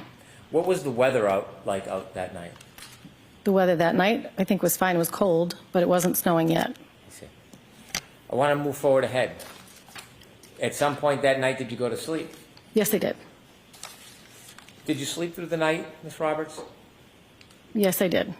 At some point, did you wake up? Yes, I did. I want you to tell us what was the reason that you woke up. I got a phone call at 5 o'clock in the morning from Karen Reed. Were you expecting a call? No, I was not. Had you ever received a call at 5 in the morning from Ms. Reed before? No. Share with us what happened that morning. What did you hear? Karen called and the first thing she said was, Carrie, John's dead. And then she hung up. And then... When she said that, did you have a chance to have a conversation with her? No, I did not. Describe her demeanor when she said that. She was yelling loud enough, my name, I think it was 3 times, it might have been 2. She was yelling loud enough that she woke my husband. Your husband was sleeping next to you? Yes, he was. Was she loud, yelling, screaming? Yes, she was very loud. She was screaming. After she said, Carrie, John's dead, did you know what she meant? No. And did you say this was around 5:15? This was at 5. She called me at 5 on the dot. After she hung up, what did you do? I was half asleep still. I didn't know what was going on. So I started to get up, and I think I tried to call her back. I know I tried to call her back, but I don't know exactly when, because I was like, what? So my husband said, what was that? I said, I don't know. Something's going on. I don't know what's going on. That was Karen. And then I tried to call her back. I know I tried to call her back, but I don't know if she answered or if she called me back the next time I spoke to her. After you or she called you again, did you have another discussion, or did you hear her say something else the second time you spoke to her? Yes, the second time she said, I think something happened to John. I think he got hit by a plow. He didn't come home last night. Kaylee was home. He would never leave her by herself, and I was not supposed to stay at the house last night. So I think something happened to him. Did she say anything about drinking? Yes, she said, we drank so much, I don't remember anything from last night. And I said, okay, where are you now? She said, I'm driving. And I said, you need to go home. Where's Kaylee? And she said, at home. I said, you need to go home and be with Kaylee. She cannot handle this, thinking, her uncle's missing. I said, you're going to get a DUI. You need to go home. Was there anything else in the conversation that she said to you at that time? She said, I'm going to drive to your house. Would you drive my car? And I said, yes. So at that point, I started to get dressed. I turned on the automatic car starter so it would warm up. Told my husband, I don't know what's going on. John didn't come home. And so I think my husband tried to call him, and I tried to call him. And my husband said, you're not going anywhere. It's a blizzard. He's probably on somebody's couch. And I was like, I know, but she's really upset. I'm just going to go. She wants to come here. I'm going to drive her car. And then I went out to my car and sat and waited for her. When you called John, did you get any response? No, I did not. As you were waiting for the defendant, did you make any other phone calls? I did. When I was in the car, I thought to myself, well, she thinks he got hit by a plow. I'm going to call the police and see if there was any accidents or maybe something happened. They brought him in. And I spoke to the officer who said, no, nothing of that sort. I've been here all night. And then I called the Good Samaritan Hospital and Milton Hospital to see if they had anybody that was taken in an accident. When you called the police to look for Mr. O'Keefe, did you call 911? No, I called the non-emergency line. Do you know if that call was recorded? I believe so. I'd like to introduce an exhibit. Okay. Any objection?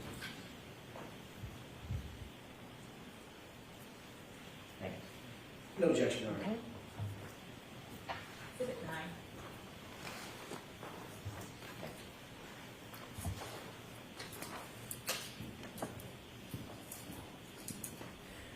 When you called the police, what was your level of worry at that point? I wasn't super worried. I mean, he didn't come home, but they were out drinking, so I assumed, like my husband said, he's probably on somebody's couch. The second call you had with Miss Reed, can you describe her demeanor in that second call? She was frantic. She was frantic. I mean, she couldn't find John, so she was very worried. How soft or loud was that phone call? It wasn't as loud as the first one, but it wasn't a regular conversation. With the court's permission, I'd like to play the exhibit of the call. Okay.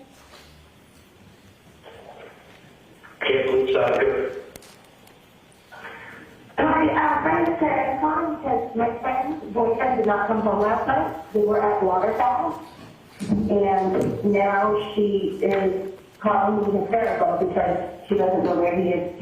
You didn't take anybody outside the name of John O'Keefe, did you? John O'Keefe? Yeah, he's the Boston cop, and it would be on post, but... No. I think he probably got a ride and passed out at someone's house. I don't know, but... Yeah, no, we didn't lock anybody out or anything like that. And where does he live? He lives on Meadow. They're at the present. He lives on Meadow, off Pleasant. Okay, and where's the wife home? You said your girlfriend? With his girlfriend, yeah. They were out having drinks, and then she left and expected him to come home at some point, and he never did. Yeah. And so I said to her, you know, my husband had been out with him earlier in the night, but then he obviously came home. And he has custody with niece and nephew because their parents passed away. Okay. And so she's home with the niece and nephew, and they're old enough to be home. It's just she's nervous because she never even called me. Yeah. So she's like, I feel like something happened. And I said, okay. Well, so call the area hospital and nobody happened. I personally think he someone probably picked him up and he passed out. I don't know. Yeah, he didn't drive last night? No. No. Okay. Again, it's more, it would be driven by you. She would have to, call in, come to the patient, and talk to us. But I mean, as of right now, it's more, he just didn't come home last night. Is this common sometimes happen with him?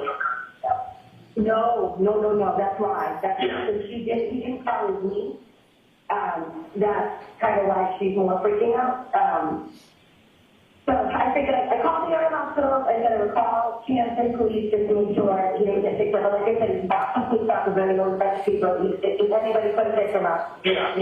please pick it up. Okay. Again, we don't have any bullshit party and stuff. Yeah, no. Unfortunately, I wasn't there. I was stuck here. But we didn't get any calls, anything like that. Nobody was arrested or anything like that. Okay. All righty. All right, well, thank you. All right, no problem. Good luck. Okay, thank you. Bye-bye. Audio's bad because Were you the in your courtroom car audio. when you called the police station and the hospitals looking for John? Yes, it was. Do you know at that point whether anybody else had called the police station? No, I don't know. Do you know at that point if anybody else had called any hospitals? I don't know. How long did you wait in your driveway? I don't know. I'm sorry. Okay. Maybe like 7 minutes, 8 minutes. What were the conditions like out that morning? It was bad. It was in the middle of a blizzard. When you were outside in your car in the driveway waiting, describe the lighting conditions for us. It was still dark out. It was 5 o'clock in the morning, and it was snowing, so it was not great. How was the visibility? Not great. It was coming down really fast at that point. You said that night when you went to bed, the snow just started. Had snow accumulated at that point? No, I don't think so. It was just starting to stick. I'm sorry, that was the night before, but at this point when you were in the driveway, had the snow accumulated? Oh, yes. Do you know how many inches it was? No, I don't. Okay. Enough that the plows are out. As you were waiting for the defendant, did she arrive at your house? She did not. What happened? Again, I don't know if I called her or she called me, but eventually we connected on the phone, and she said, I said, where are you? I'm waiting. And she said, I'm at Jen's house. And I said, Jen who? And she said, McCabe. She's going to drive my car. And I said, okay, well, listen, they don't want cars on the road because it's so bad. I'm already in my car. I'll come there to Jen's house, stay there, and we'll follow each other, and we'll go back and drop your car off. Did you look in the house for John? Could he just be in the house, passed out somewhere? And she said, no, she hadn't looked in the house. So I said, okay, now I'm going to come to Jen's. We're going to take the car home, drop it off. We'll check around the house. And then I don't know what the next step at this point was. I just wanted to check the house. At the time you directed that you were going to meet at Jen McCabe's house and then drive to John's house, was there any suggestion by the defendant where she wanted to go? I didn't know where Jen's house was. I knew the street. I had dropping Kaylee off or picked her up a few times. So I said, stay on the phone with me so I don't know which house it is. And so when I got there, I pulled in the driveway, and there was some conversation about... Can I back you up and just ask you a little bit about the drive there? I don't mean to interrupt. When you left your house, you talked a little bit about the weather conditions. How long did it take you to get from your home to Jen McCabe's? Oh, it's quick. Probably 4 minutes. What was the driving like? It was not good driving. That's why I didn't want two cars on the road. Did you have any difficulty driving through that storm? No, I mean, it was treacherous. But I was in four-wheel drive. I have an SUV. You mentioned you didn't know exactly where Jen McCabe lived. Had you been there to drop off John's niece before? Yes, but I didn't know which house it was, because when I picked her up before, she was either getting out of the car at the driveway or waiting at the end of the driveway, so I didn't know which house it was. I think I interrupted you, but were you telling us that as you drove to Jen McCabe's house, you were on a Bluetooth, on an open conversation with her to help with directions? Yes, Jen and Karen were in Karen's car, and I was on the phone, essentially with both of them. Do you know what type of vehicle the defendant was driving at that time? A Lexus SUV. As you drove over to Jen McCabe's home and you had some guidance finding it, did you hear any conversations in that open line with, or even any statements by the defendant? I remember when I pulled in behind her car in Jen's driveway, and at some point Karen said, my taillight, and I looked, and Jen she must have had the brake done because you could see that there was missing taillight. When you say missing taillight, was it merely cracked? No, there was a piece missing. Could you see that as you were parked right behind the defendant's SUV or Lexus? She must have been applying the brakes because you could see it, but there was a lot of snow. When you saw that the taillight had a missing piece, did you say anything? No. Did you think anything of it? No. How long were you parked behind the defendant's Lexus while it was parked in Ms. McCabe's driveway? Not long. We were just, I pulled in, and then we stopped, and then the next plan, at some point in that conversation as well, or maybe on the ride, because now we're heading to John's house to drop a car off. I pulled out of the driveway, Jen pulled out, and I followed behind all the way to John's house. And at some point, Karen said, I left him at Waterfall. And I heard Jen say, no, I saw you pull up in front of my sister's. Was anything else said about the broken taillight? No. Okay. You followed Ms. McCabe? Yes. Where did you go? To John's house. Did you arrive?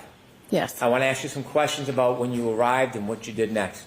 Okay. When you arrived at Mr. O'Keefe's home, You're in two separate cars. Who pulled into Mr. O'Keefe's driveway first? Jen pulled Karen's car in first.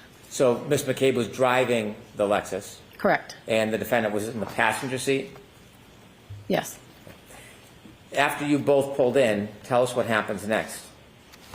We went, I wasn't sure if it was, at some point Karen showed us the taillight up close, but I didn't know if it was when we arrived or when we left. But we went into the house to look for John.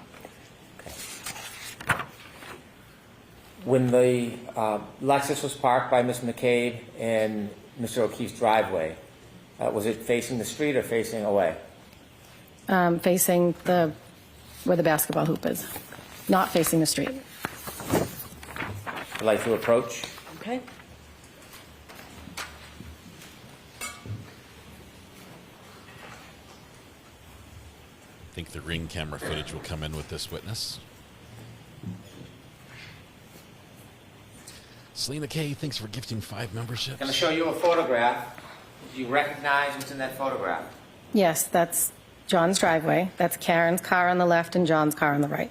Do you recognize both those cars? Yes, I do. Do you recognize that photo as a fair depiction of his driveway? Yes. Do you recognize it as a fair depiction of the motor vehicles? Yes. Now, when you went there that night and you pulled in behind Ms. McCabe and the defendant, is there any differences between how that area looked when you pulled in as opposed to that photo? Well, it was the early hours of the morning, so it was dark out, and there was much more snow. And there was snow coming down. I'm so sorry. You want to finish? Nope. Other than the snow and the lighting, is there any other differences? Nope.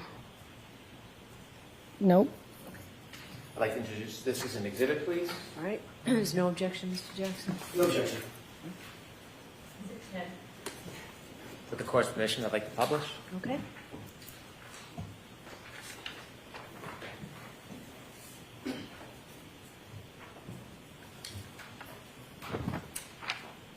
And to help us understand, you see on the left is the house. Yes. There's a motor vehicle in the middle of the driveway, but it's the vehicle to the left. Yes. And whose vehicle is that? That's Karen's. Is that where it was parked that night when you went into the house? Yes. In the motor vehicle to the right, you recognize that? That's John's car, or SUV. Thank you, you can take that down. I'm showing you a second photo. Okay. When was that Do you taken? recognize that photo? Yes. What is it? It's the back of Karen's car. Does it look like a fair and accurate depiction of her car as it appeared that morning in the early morning hours to you? Yes. Do you notice anything that's distinguished in that photo? The piece that's missing in the taillight. Which one? The right passenger rear. Do you know when? I'm sorry. Do you know when this photo was actually taken? I do not. Although you don't know when it was taken, is that a similar depiction to your memory of how it appeared that morning at 5? Yes. Or a little after 5? Yes. I move to introduce this exhibit. Okay. No objection. The court's permission, I'd like to publish. Yes.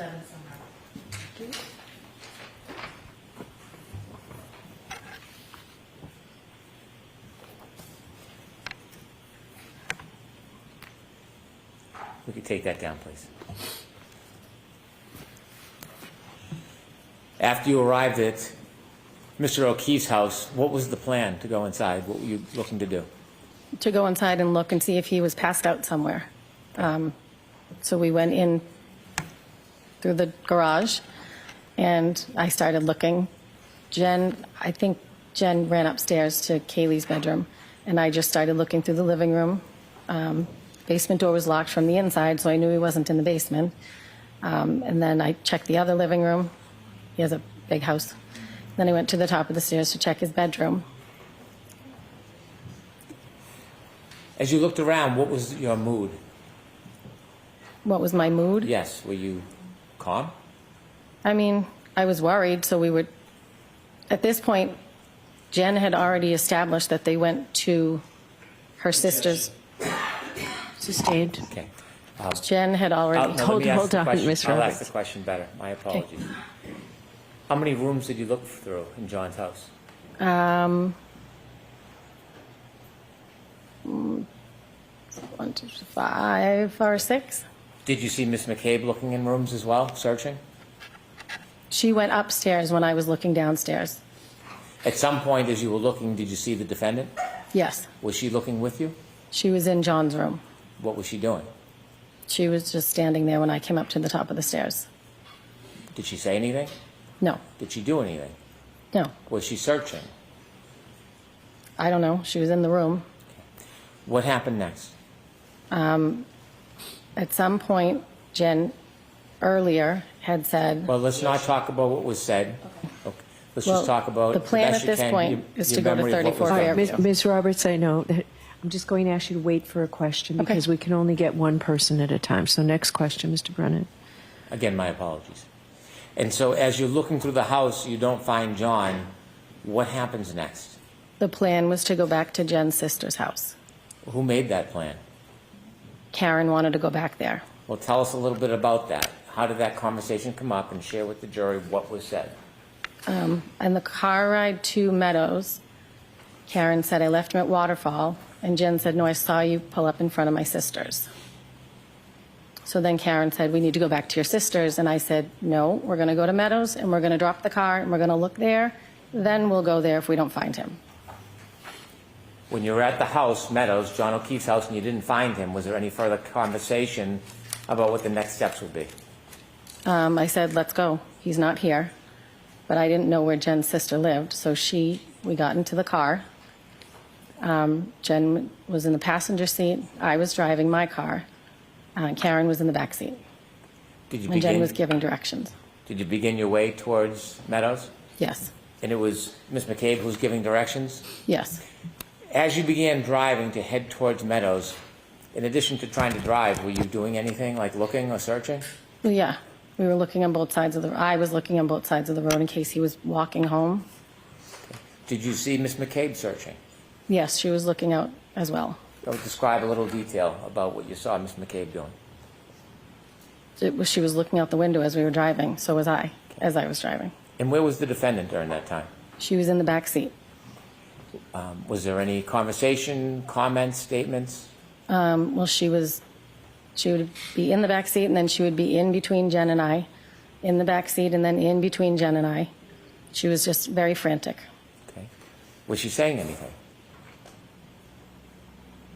There was conversation on the way there. Okay. Was she looking as well? Did you see her looking out the windows like you and Jen? I don't know if she was because she was in the back seat. Okay. As you drove to Meadows, what was the visibility? The same or better or worse? No, it was poor. Did you make your way towards Meadows? I did. As you finally got to Meadows, was the house on your left side, your side, or on the other side? Are you talking about Fairview or Meadows? I'm sorry, Fairview. Okay. The Fairview house came up on the left-hand side. Before you got to the house, is there a tree line between that house and the house before it? Yes. There's a cluster of trees and bushes. All right, take us back. I want to talk about that morning. As you're driving and approaching Fairview, tell us what you hear, what you see, what's happening. Jen's giving directions, and it was really bad driving. I was white-knuckling because it was getting slippery. Karen wouldn't put on her seatbelt because she was in between us again the whole ride, and then sitting back. But she was worried because we weren't finding John. Were you having words?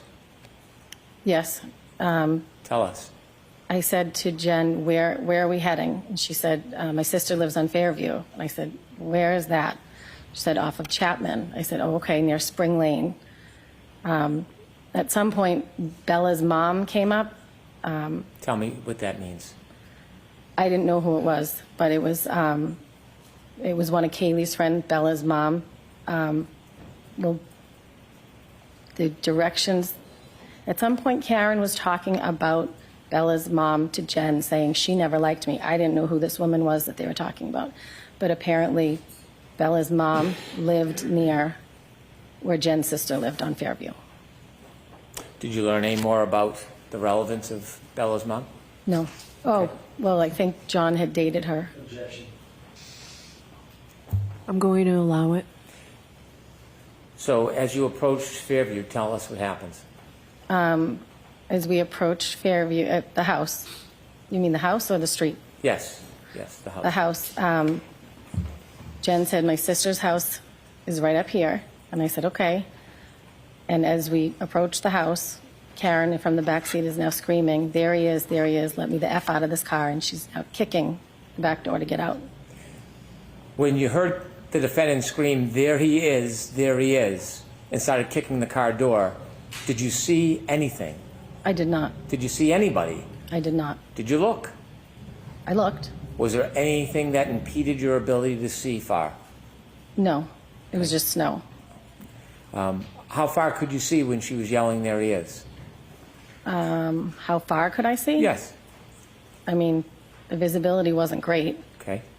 Was she pointing or giving any direction? No, she just said, there he is. Okay. What happens next? And then I unlocked the car. I looked over, I didn't see anything, and I unlocked it so she could get out of the back seat. I looked at Jen and I said, she's crazy. And then I turned around and watched, and she ran over to a mound of snow. When she started running, before she got anywhere, did you see anything at that point? I did not. Were you looking? I was looking.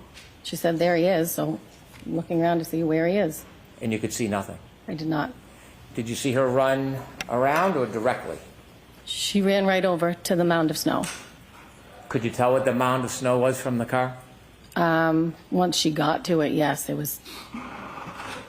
Once she got to it, you could tell it was a mound of snow that was the length of a body. Okay.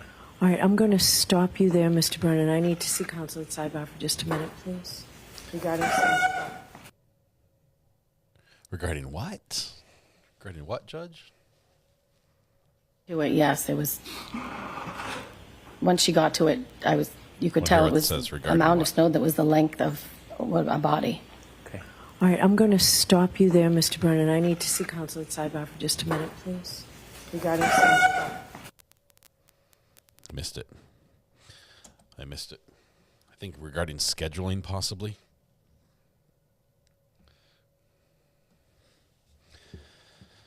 So let's see.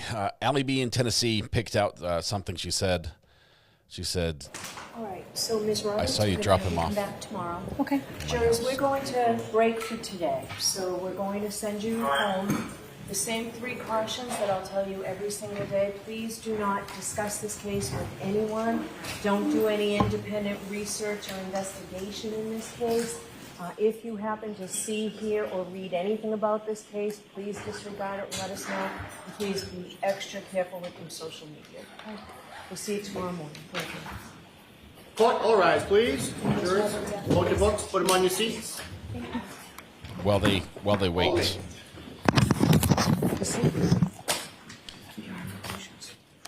I think we're gonna argue the motions is what we just heard. We're gonna argue the motions. Those motions that we heard about first thing this morning when the judge came in saying, I just got a stack of motions on my desk. We're supposed to be starting trial today. What's this about? A couple of them we're going to handle this afternoon, and some of them might be a little bit lengthier. One of them is a continue motion. Motion to continue. Jimmy? You need to delay everything. So. And this is from the Commonwealth. Jurors gone. Here we go.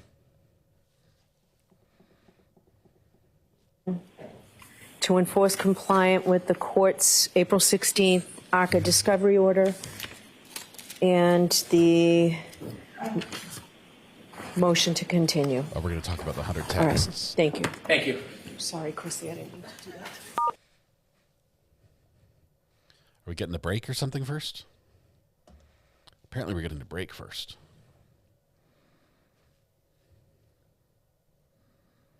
No bueno. So let's give Judge a few minutes to organize her thoughts as we prepare for a little bit of argument from both sides on a couple issues here that could be important. It's not even for. She said it's going to take some time though. That's why she stopped a little early. She doesn't want to go late today. She works the hours she works. But there are a couple motions that have to be argued, and it might take some time on both sides. So we're going to be here for that because it could definitely impact the outcome of the court if they're talking a motion to continue, which they said they would handle today. The internet wants you to show the Daybell verdict. I don't see there is one yet. Aren't they deliberating?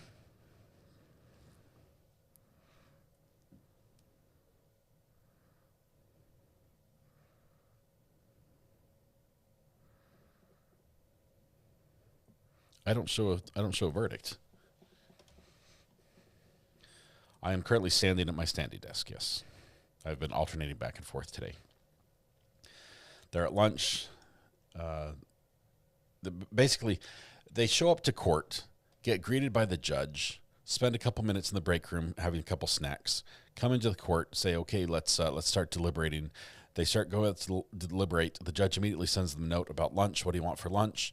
They fill in the note, they fill it out, and she dismisses them for lunch. This is how court happens in Arizona. It's different in other states, but Arizona, apparently, it's all lunch all the time. It's a nice state if you're a professional juror or something. So, let's see. Amber, do you have the titles of the motions? I didn't see them on the form you sent me. Was that the right one? Let me look. I think Amber might have stepped out. Hang on.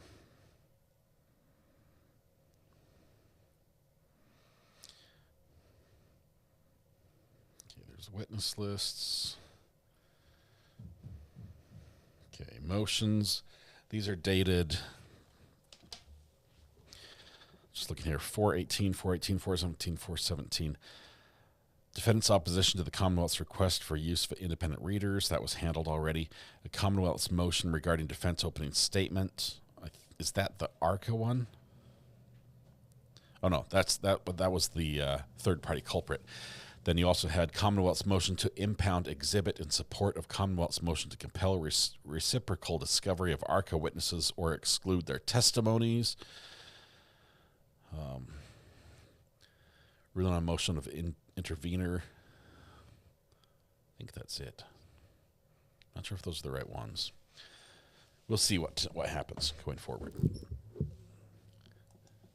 I think we should get to hear these motions. I think they'll argue them in court. The judge is just taking a little break.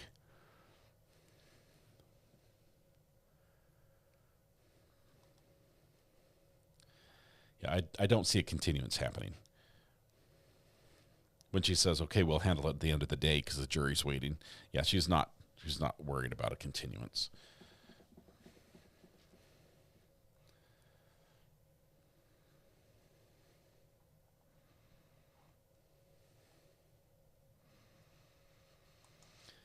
The other jewels, there supposedly were like 100 texts or something that the judge ordered. What are you showing me, bud? What's that?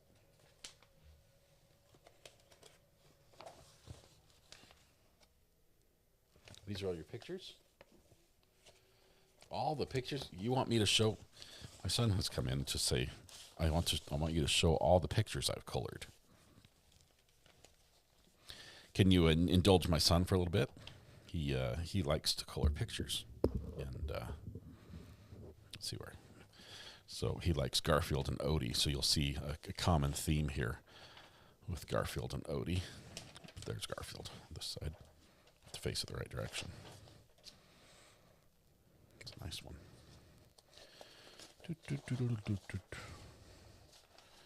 Not sure what this one is. He's got a sword and a shield and a helmet on. This looks like some sort of a scary dude from a nightmare. A Slurpee with smiles. A clock. That's a nice clock. Good job on that one. 12, 3, 6, 9. You even got the numbers in the right order. I struggle with that one. I think this is something off Minecraft. As is Slender Man here. I think that's a zombie. Dinosaur. I think this is a Pikachu. Maybe. Oh, it's on the other side. The colors look better on this side. All right, we have a lot of pictures. Might have to save some for another day, bud. Yeah, that's pretty cool. He's all smiles over here. He loves the markers. Loves the markers. All right. I was trying to show you over the shoulder here. Sorry. But he's been wanting me to show those for a long time. Let's see. He likes to draw pictures when he has an example where to draw from. So he will watch a video on YouTube of somebody drawing the picture, and he'll follow them and mimic them. So he's not tracing it. He's got a guideline of how to do it, but he's watching someone draw and then does the same thing. Amber says, look at mod chat. I will do that now. Still waiting for the break to come back. Amber sent a new photo. Are these the new emotions? Oh, here they are. Commonwealth's motion to preclude new expert testimony or alternately to continue trial date with attachment. Commonwealth's motion to impound Exhibit A. Commonwealth's motion to enforce compliance with court's April 16th ARCA discovery order. Commonwealth's motion to enforce compliance with court's April 16th ARCA discovery order.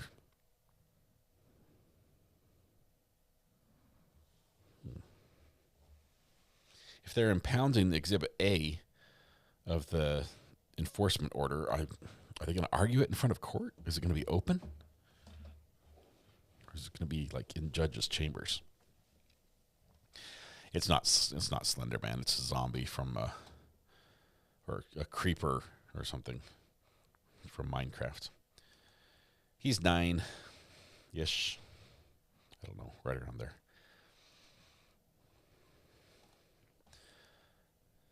Enderman. Okay, so it's basically the same difference. It's the thing that kills you in the Minecraft world.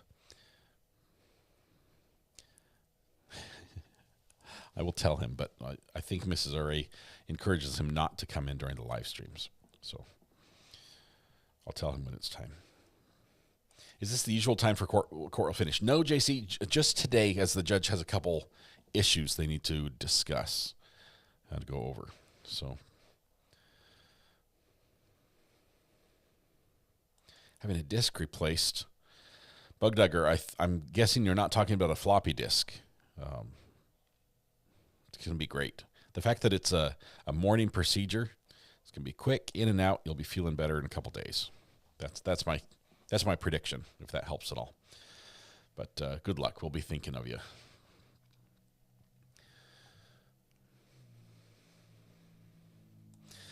Now that we're on break, can you explain what ARCA is? Okay, so let me get the ARCCA, ARCA. Let me get their acronym because I can't remember. Accident Reconstruction.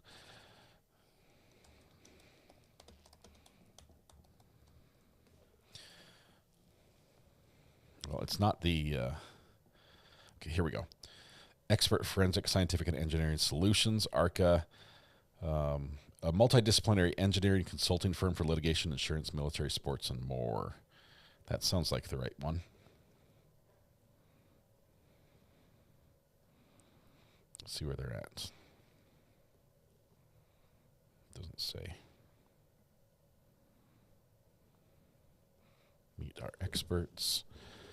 Make sure I've got the right company here.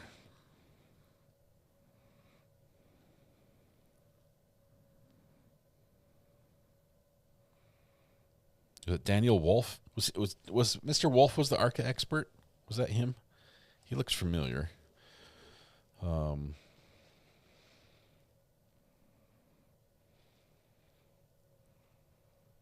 scrolling through their corporate directory.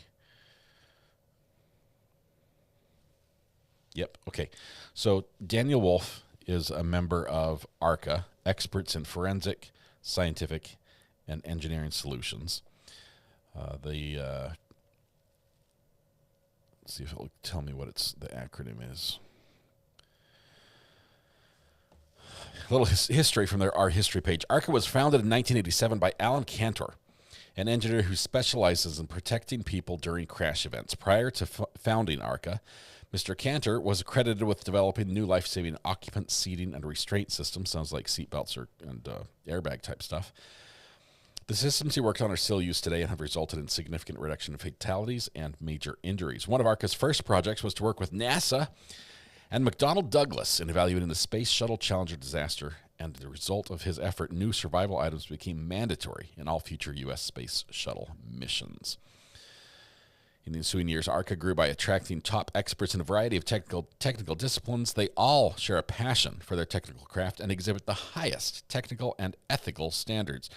Continuing today, ARCA attracts only the best engineers and scientists in each field of endeavor. Employees thrive in the collaborative environment at each of the ARCA's offices. In fact, many ARCA employees have celebrated more than 15 years with the company, and a significant number have been with us for more than 20 years. Over the past, and they've only founded in 1987. Over the past 30 years, ARCA has continued to maintain its founder's original vision of technical excellence and teamwork to provide the highest quality deliverables for its clients.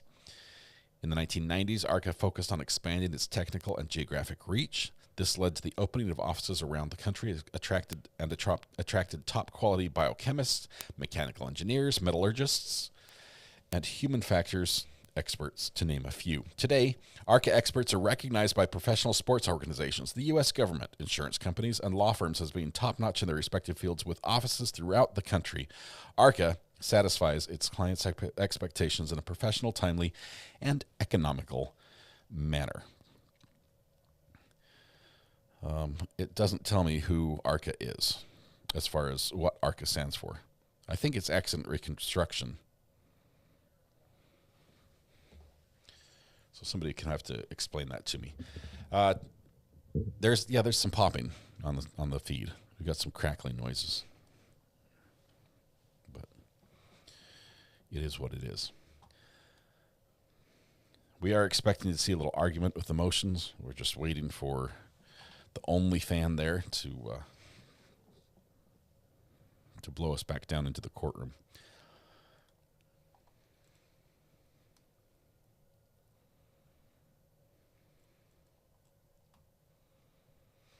Carrie Roberts on the stand. She does. I'm trying to remember how she testified the first trial. It seems fairly consistent. There might be some subtle differences there that will obviously be picked apart on cross-examination if needed. But a lot of the same testimony. I remember some of the same terminology, the same explanations used. She has a pretty believable type delivery. She doesn't seem. I mean, she seems pretty calm. I think she's more talkative this time than she was last time. Like she's trying to say more, but I think that might be nerves, as this is going into round 2. Welsh lady, you said something about my. Nope, that's not the one. Another crackle. Your boy, he's a copy drawer.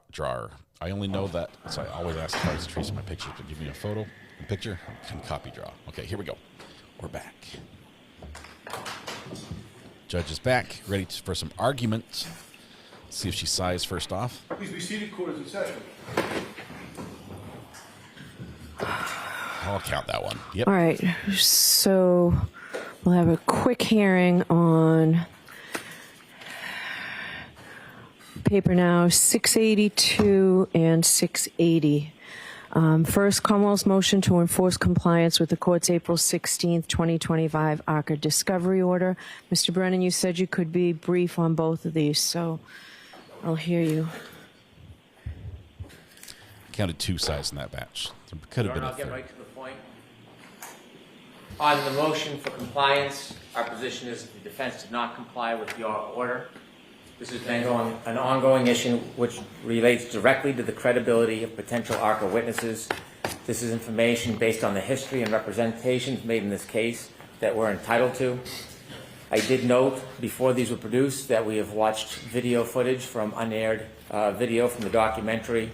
We clearly knew that there were text messages and correspondence beyond what was represented to the court. It is not a surprise that I did receive these lists of text messages and calls after I made those comments. However, there is no text message content. There is 99 texts to Mr. Wolf, 6 texts to Mr. Venchler. That does not reconcile with the past positions and representations of the defense to this court and to the Commonwealth. In addition, there are a number of phone calls And those phone calls, again, I would suggest do not reconcile with the past representations. We have 52 minutes of phone calls on 5 calls with the ARCA main line, 133 minutes, 20 calls with Dr. Wolf, 57 minutes, 23 calls with Dr. Rentschler. I find it difficult to accept that these were all for scheduling purposes. We also had your Honor's order, not just for the communications, which are not a complete or a fair production, but there was a order by the court to provide all correspondence, text messages, emails, not just with Attorney Jackson, but with the entire team, including the defendant, Karen Reed, and we have received nothing.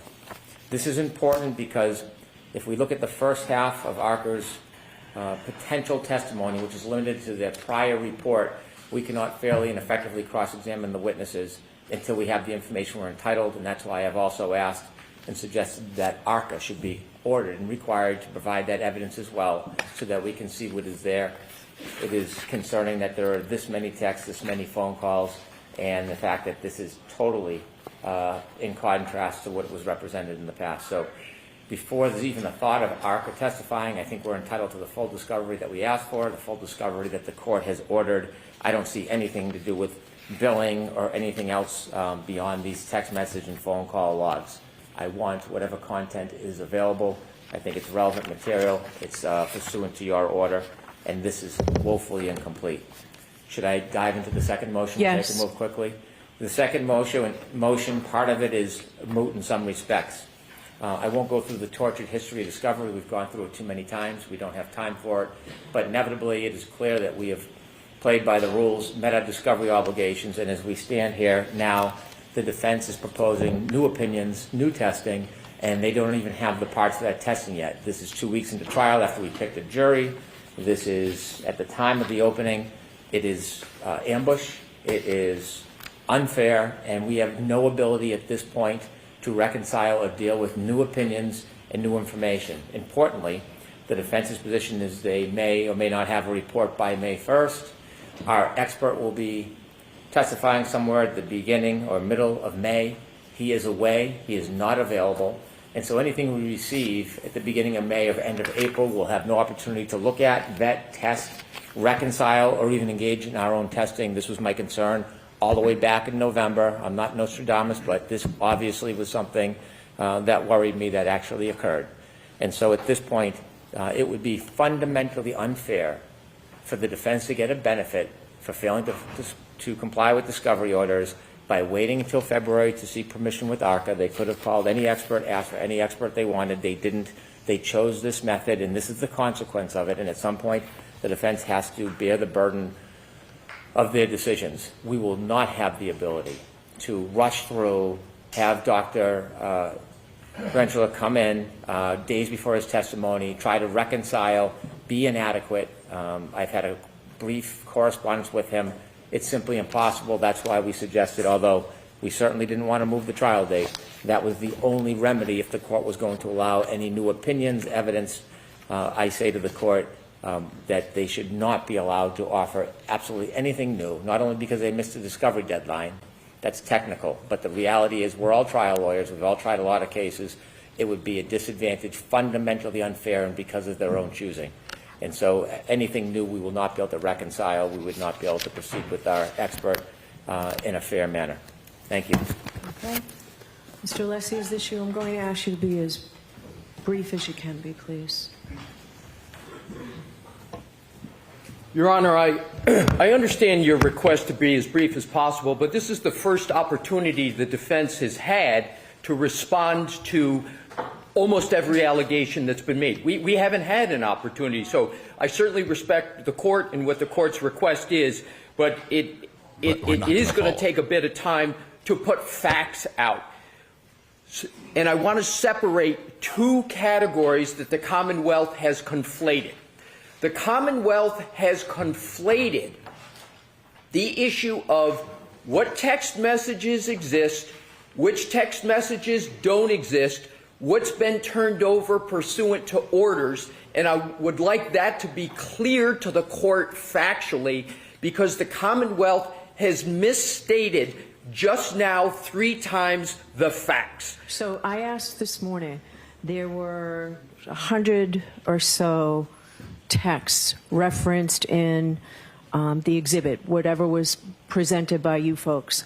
I asked if Mr. Jackson, if he provided them, because my order was clear they would be provided, and he said no. And I asked you at sidebar whether they were deleted, and you said yes, in due course. I have no idea what that means, Mr. Alessi. Why don't you explain that? Well, thank you for the opportunity to explain it. Here's what it means. Like anybody's phone, those text messages are 2 years old. They don't exist.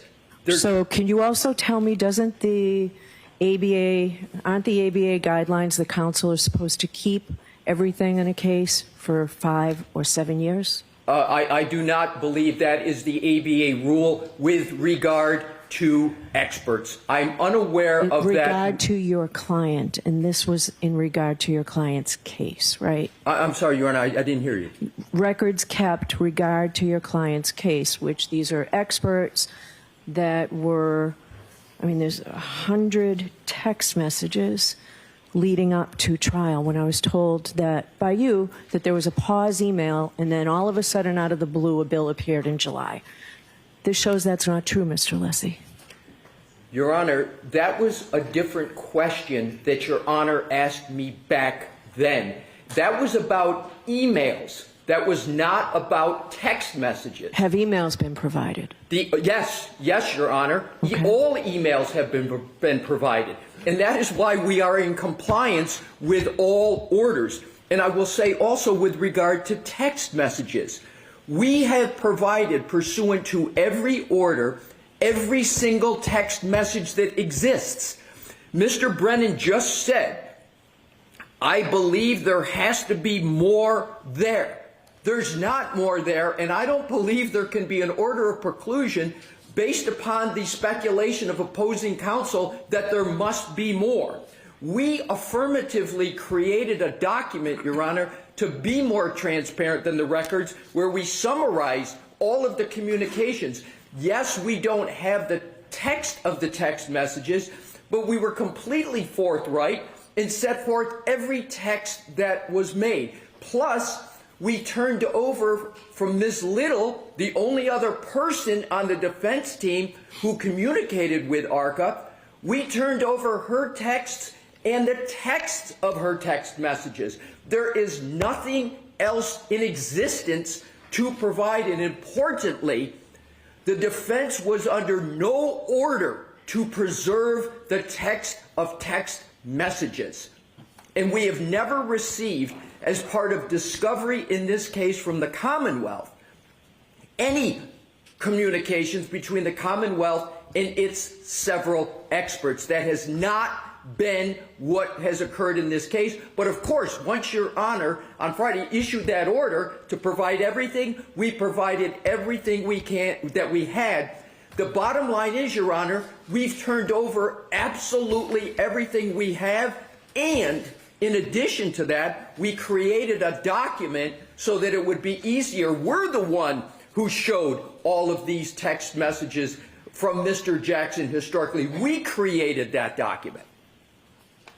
There's no basis for a discovery violation. There's no basis for an order violation. We are in full compliance. So that's the prong one, Your Honor. Prong one is what Mr. Brennan has alleged is incorrect because we turned over, and we did it recently and consistently, we've turned over all emails and Ms. Little's text we provided.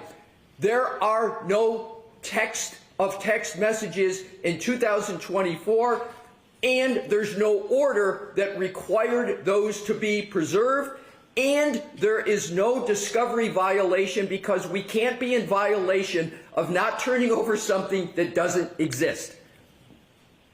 All right, go to the second. Thank you, Your Honor. Motion. The second part of the motion, Your Honor, is the most maddening for the defense. And this is the timeline that I can go through very, very quickly. I like watching him scroll. And essentially, what the Commonwealth just argued is we will be so prejudiced that if we get the work that ARCA is underway, working on, that we will be prejudiced because we won't have enough time to address it. Your Honor, the facts show that the timeline for this has been caused by the Commonwealth, not the defense. And I can do it quickly. July 2024, the first trial concludes. November 2024, 4 months later, the Commonwealth decides to retain Aperture. Their decision to wait 4 months to retain an expert, we're the defense. We defend what the Commonwealth alleges.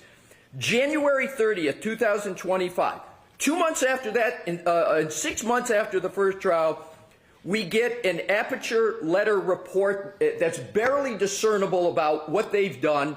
It's a 1 page and 1/4 of conclusions and opinions in outline form. Next, January 31, 2025, we get the initial Aperture 140 slide presentation. January 31st, February 5th, we get the case file. In February 19th, we finally get the raw images from Aperture in the scans. That's the first time we get raw images and scans. You can't have an expert work on anything until you even get those raw images in scans. We move, and we have a hearing on March 20, 2025, to preclude Dr. Welcher because the slides are so incoherent and the report is so insubstantial. We can't tell what it is their theory is. So then on March 24th, and at that hearing, the Commonwealth agrees to redact and revise that. So we're already into March 20th. The Commonwealth agrees to redact and revise. Your Honor put the defense on a short leash. We accepted it, and by March 24, we received the PowerPoint that was of the Aperture that was supposed to have two things happen. It was supposed to be redacted, and there were certain things that were supposed to be changed.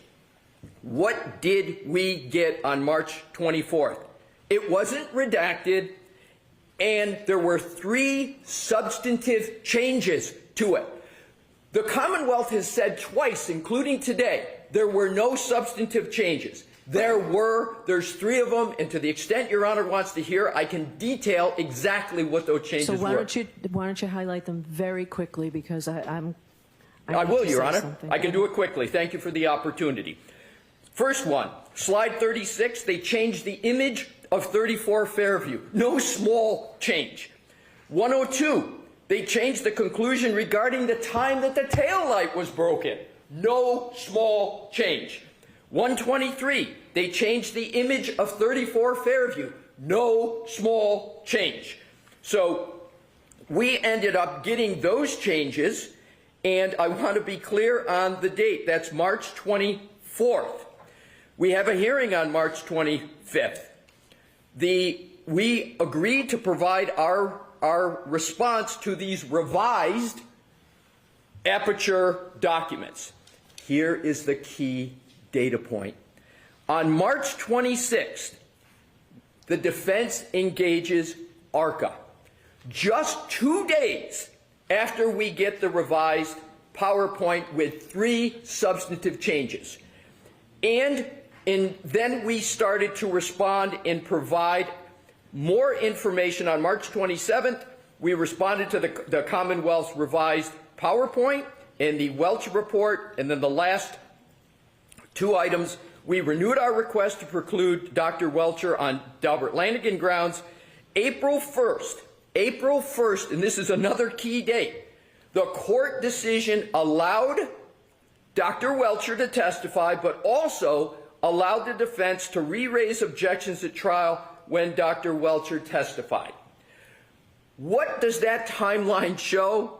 That timeline shows that the Commonwealth took 6 months from the last trial. 6 months, and the defense took merely 2 days after they got the final report of Aperture to retain ARCA. Last point I want to make, Your Honor, is the argument of the Commonwealth that we strategically waited to retain ARCA. Nothing could be further from the truth. As the court knows, and has been the case with this unorthodox situation, ARCA was retained by the U.S. government. They worked pursuant to the U.S. government, and we had to get the permission of the U.S. government to retain ARCA. We moved expeditiously to do that. We got the permission from the government, and as soon as we got the permission from the government, and as soon as we got the final version of Aperture documents, including scans, we put ARCA on it. It has only been since March 24th, not even a month, have we had finally the information from Aperture, which is still inadequate. Our experts still say, with regard to what Aperture did, in some instances, they can't even figure it out because the information is so inadequate. Nonetheless, because of all the considerations we're aware of, we had ARCA proceed forthwith with post-haste. And they are working post-haste, but, Your Honor, we are the defense. That's where I started. We had to understand as best we could what Aperture did. In conclusion, 2 points. No violation whatsoever on text messages, emails, court orders. All complete, robust compliance.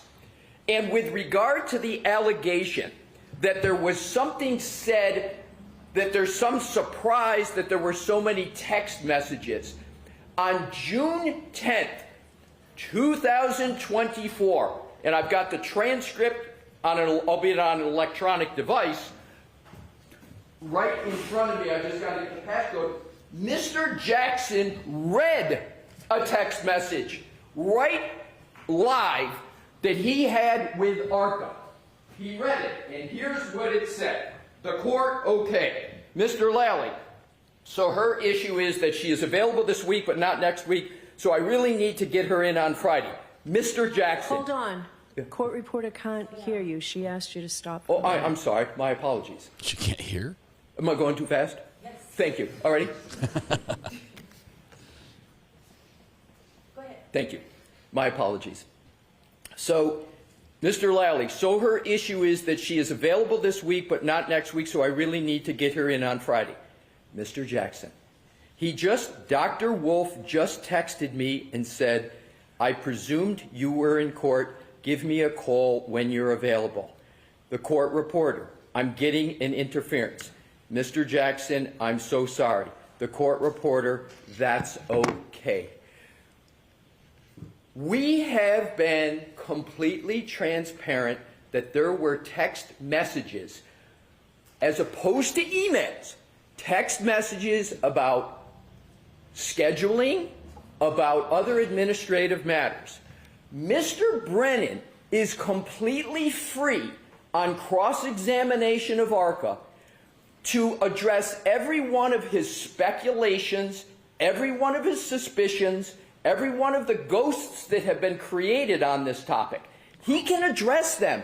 If he thinks that we're wrong, we're misstating, he's got the opportunity to speak to ARCA and ask those questions. Your Honor, it is improvident to, based upon speculation, preclude the defense from putting in a defense. I'm not making a conclusion today regarding precluding the defense. Okay, all right. All right, so I need you to wrap it up because there's something I want to say. Certainly, Your Honor. I'm going to wrap it up in 10 seconds. There are no violations of any discovery order, no violations of this court's order, and with regard to the retaining of ARCA, because we're the defense, we acted expeditiously in response to the information we're getting, and this can be tested with ARCA, the statement I'm going to make. To this date, ARCA still has trouble understanding what it is that Aperture did and didn't do, which was the reason for my Dalbert Lanigan motion, but we proceeded nonetheless. Happy to entertain responses to any questions. All right. No, thank you. No All right. questions. So as you all know, I previously wanted you to have a seat, Mr. Alessi. Thank you, Your Honor. She won't be hearing from you again today. I previously found and believe Mr. Alessi, when he was talking about the rules of professional conduct, did say, I agree, a violation of Rule 14, but not regarding the rules of conduct. At a prior hearing, I found a violation of the defense's reciprocal discovery obligations. It was clear to me, and I found that it was deliberate. This appears to me, contrary to what you've argued, Mr. Alessi, that this is another violation of my order and of the reciprocal discovery violations. We need to figure all of this out before you're allowed to call these witnesses. So I'm going to have a voir dire hearing this Friday. I know we planned on having the view. I need the ARCA witnesses here Friday morning. So we need a voir dire, if you intend to call them, a voir dire on all of this. And I will be sending an order for production of records. I just need to amend it for ARCA to bring all these items with them. So Friday will be for ARCA for a voir dire hearing in the morning. So we'll see you tomorrow for trial, Friday morning for this. May I inquire briefly for scheduling purposes? Yes. In light of the hearing on Friday, will it still be half a day, or are we expected to call witnesses on Friday? No, it will be, if we could do, Mr. Alessi, how long do you think this voir dire might take?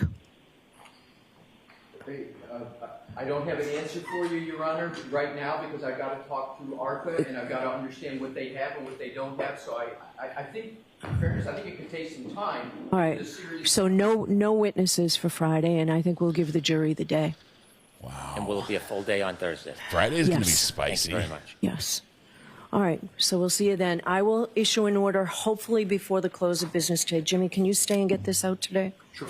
Okay. All right. Thank you. There you go. How do you like them apples? All right, so ARCA hired, if you remember, ARCA is the accident reconstruction specialists that were hired by the federal government when they were looking into this. The defense has not been allowed to say that the federal government's hired this to look into this whole issue. But the defense has not been allowed to do anything with ARCA until March, like a month ago. You know, this is the first time they've been able to actually engage them. The prosecution is saying, you know, we think these lines were blurred. I think the federal government required the defense to pay for some of the work that ARCA had done or something. It's a weird situation. But basically, a check was sent to ARCA after the last trial for something, and so the Commonwealth here is saying. That clearly, you know, you lied. When you showed up and ARCA was on the stand and we're like, we don't work for you. ARCA's like, we don't work for you guys. We're just some other outside organization hired us. And we did all this work and found out that the Commonwealth is full of baloney.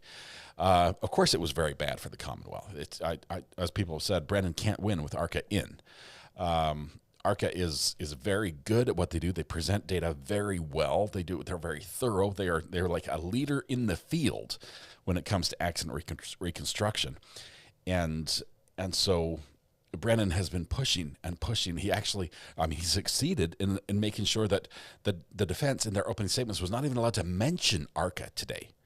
You heard 0 times the acronym ARCA, even if it is an acronym, the company name ARCA being mentioned by Alan Jackson during the open. All I could say is experts will show because he was prohibited from saying that. So the Commonwealth has won a couple times, and they have, as Judge said, we believe that you have broken the rules as far as discovery goes. You haven't turned over things you were supposed to, and you sort of hid the football on purpose. And because of that, we have to figure out what we're going to do, meaning there could be punishment. There could be some sort of penalty that's incurred. And when we talk about a penalty in court, we're not talking about a criminal court. We're not talking about a fine. We're talking about now you're not allowed to bring a witness in, or now they're not allowed to testify to this, or they won't be allowed to say anything beyond what they said last time, something like that. So Friday, oh, sorry, beep, beep, beep. Friday is going to get a little wild around here. And this order that the judge is signing right now, this is not an order for the defense to turn anything over. This is an order for ARCA to turn over stuff from their side. Show us your copy of the text. Show us your copy of the email. Show us your copy of the billing. When was the first time you talked to the defense? When was the first time they talked to you from your vantage point? You tell us your story, because we don't believe the defense. That's what the judge is saying. And if it so happens that the ARCA comes in and says the exact same thing the defense does, like, hey, there was nothing there. There never was. Then this is a moot point. ARCA probably is going to be able to testify to everything, including these new findings, which they're just now, they're just now doing the testing. They should have a report, in a week or so that, that the defense has not even seen yet. They don't even know what's going to be in their report, but they're just now doing that. And so that likely, if there's no problems found on Friday, that likely will come in. If there are problems, if there is something that shows that defense did something wrong, we might have bigger issues. I mean, if there's information that the lawyers intentionally lied, that's career affecting level. That is serious stuff. Not just the case; it would affect the case as well, but that's career level. So that's not something they want to have happen in the slightest. And obviously, it would be a massive win if Hank Brennan can keep ARCA out of round 2, because it sure was bad. I mean, Mr. Wolf telling about how he gets to fire cannons at cars and all this other stuff. Yeah, that was really cool. The jury loved every minute of that testimony, and they believed it. And I think that's why they got the 2 not guilties, of the jury that they got, not officially. But anyway, so if ARCA is out, that's a huge loss for the defense.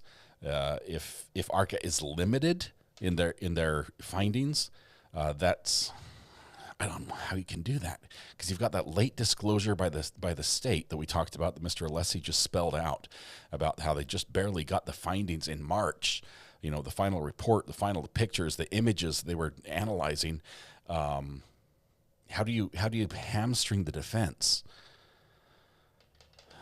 I guess if there are emails, if there are texts that they have that show something different than what the defense has set out,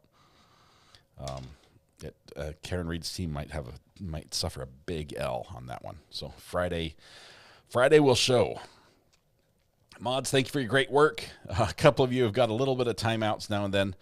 Remember, we try not to call names in here, so let's revise your comments to make them a little bit more friendly to each individual person.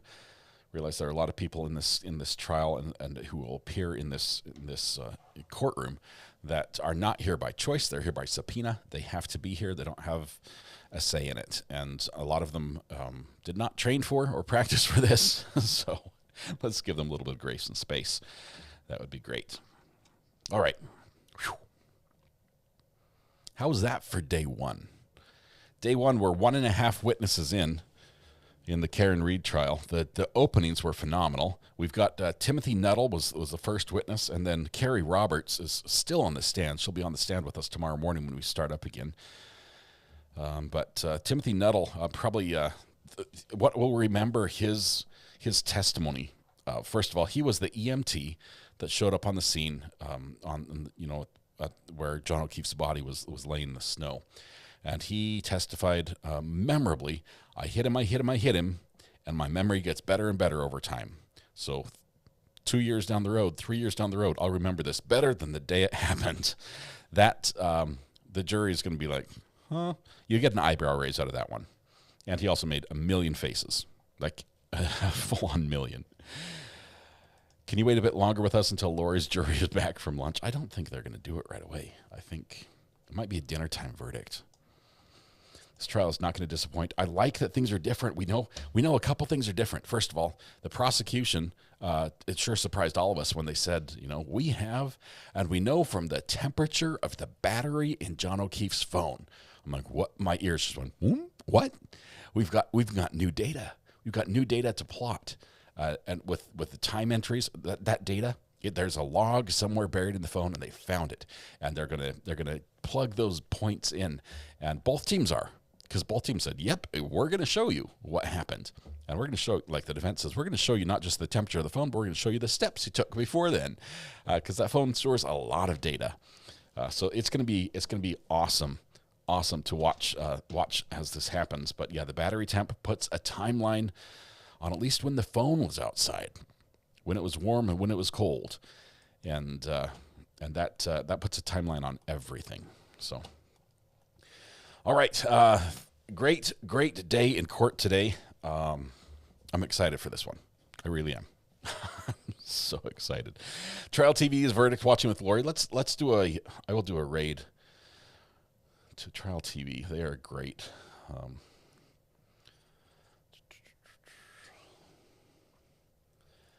Just a little reminder about what's coming up this week. Tomorrow, let's see, today's Tuesday. Tomorrow's Hump Day. Don't miss the yell first thing in the morning. Hump Day yell. There we go. Tomorrow I will be on with Courtroom Confidential with Mr. Josh Ritter. We're going to be talking about this case, particularly the openings of the first two witnesses and what happens tomorrow as well. And probably looking forward to what's going to happen on Friday.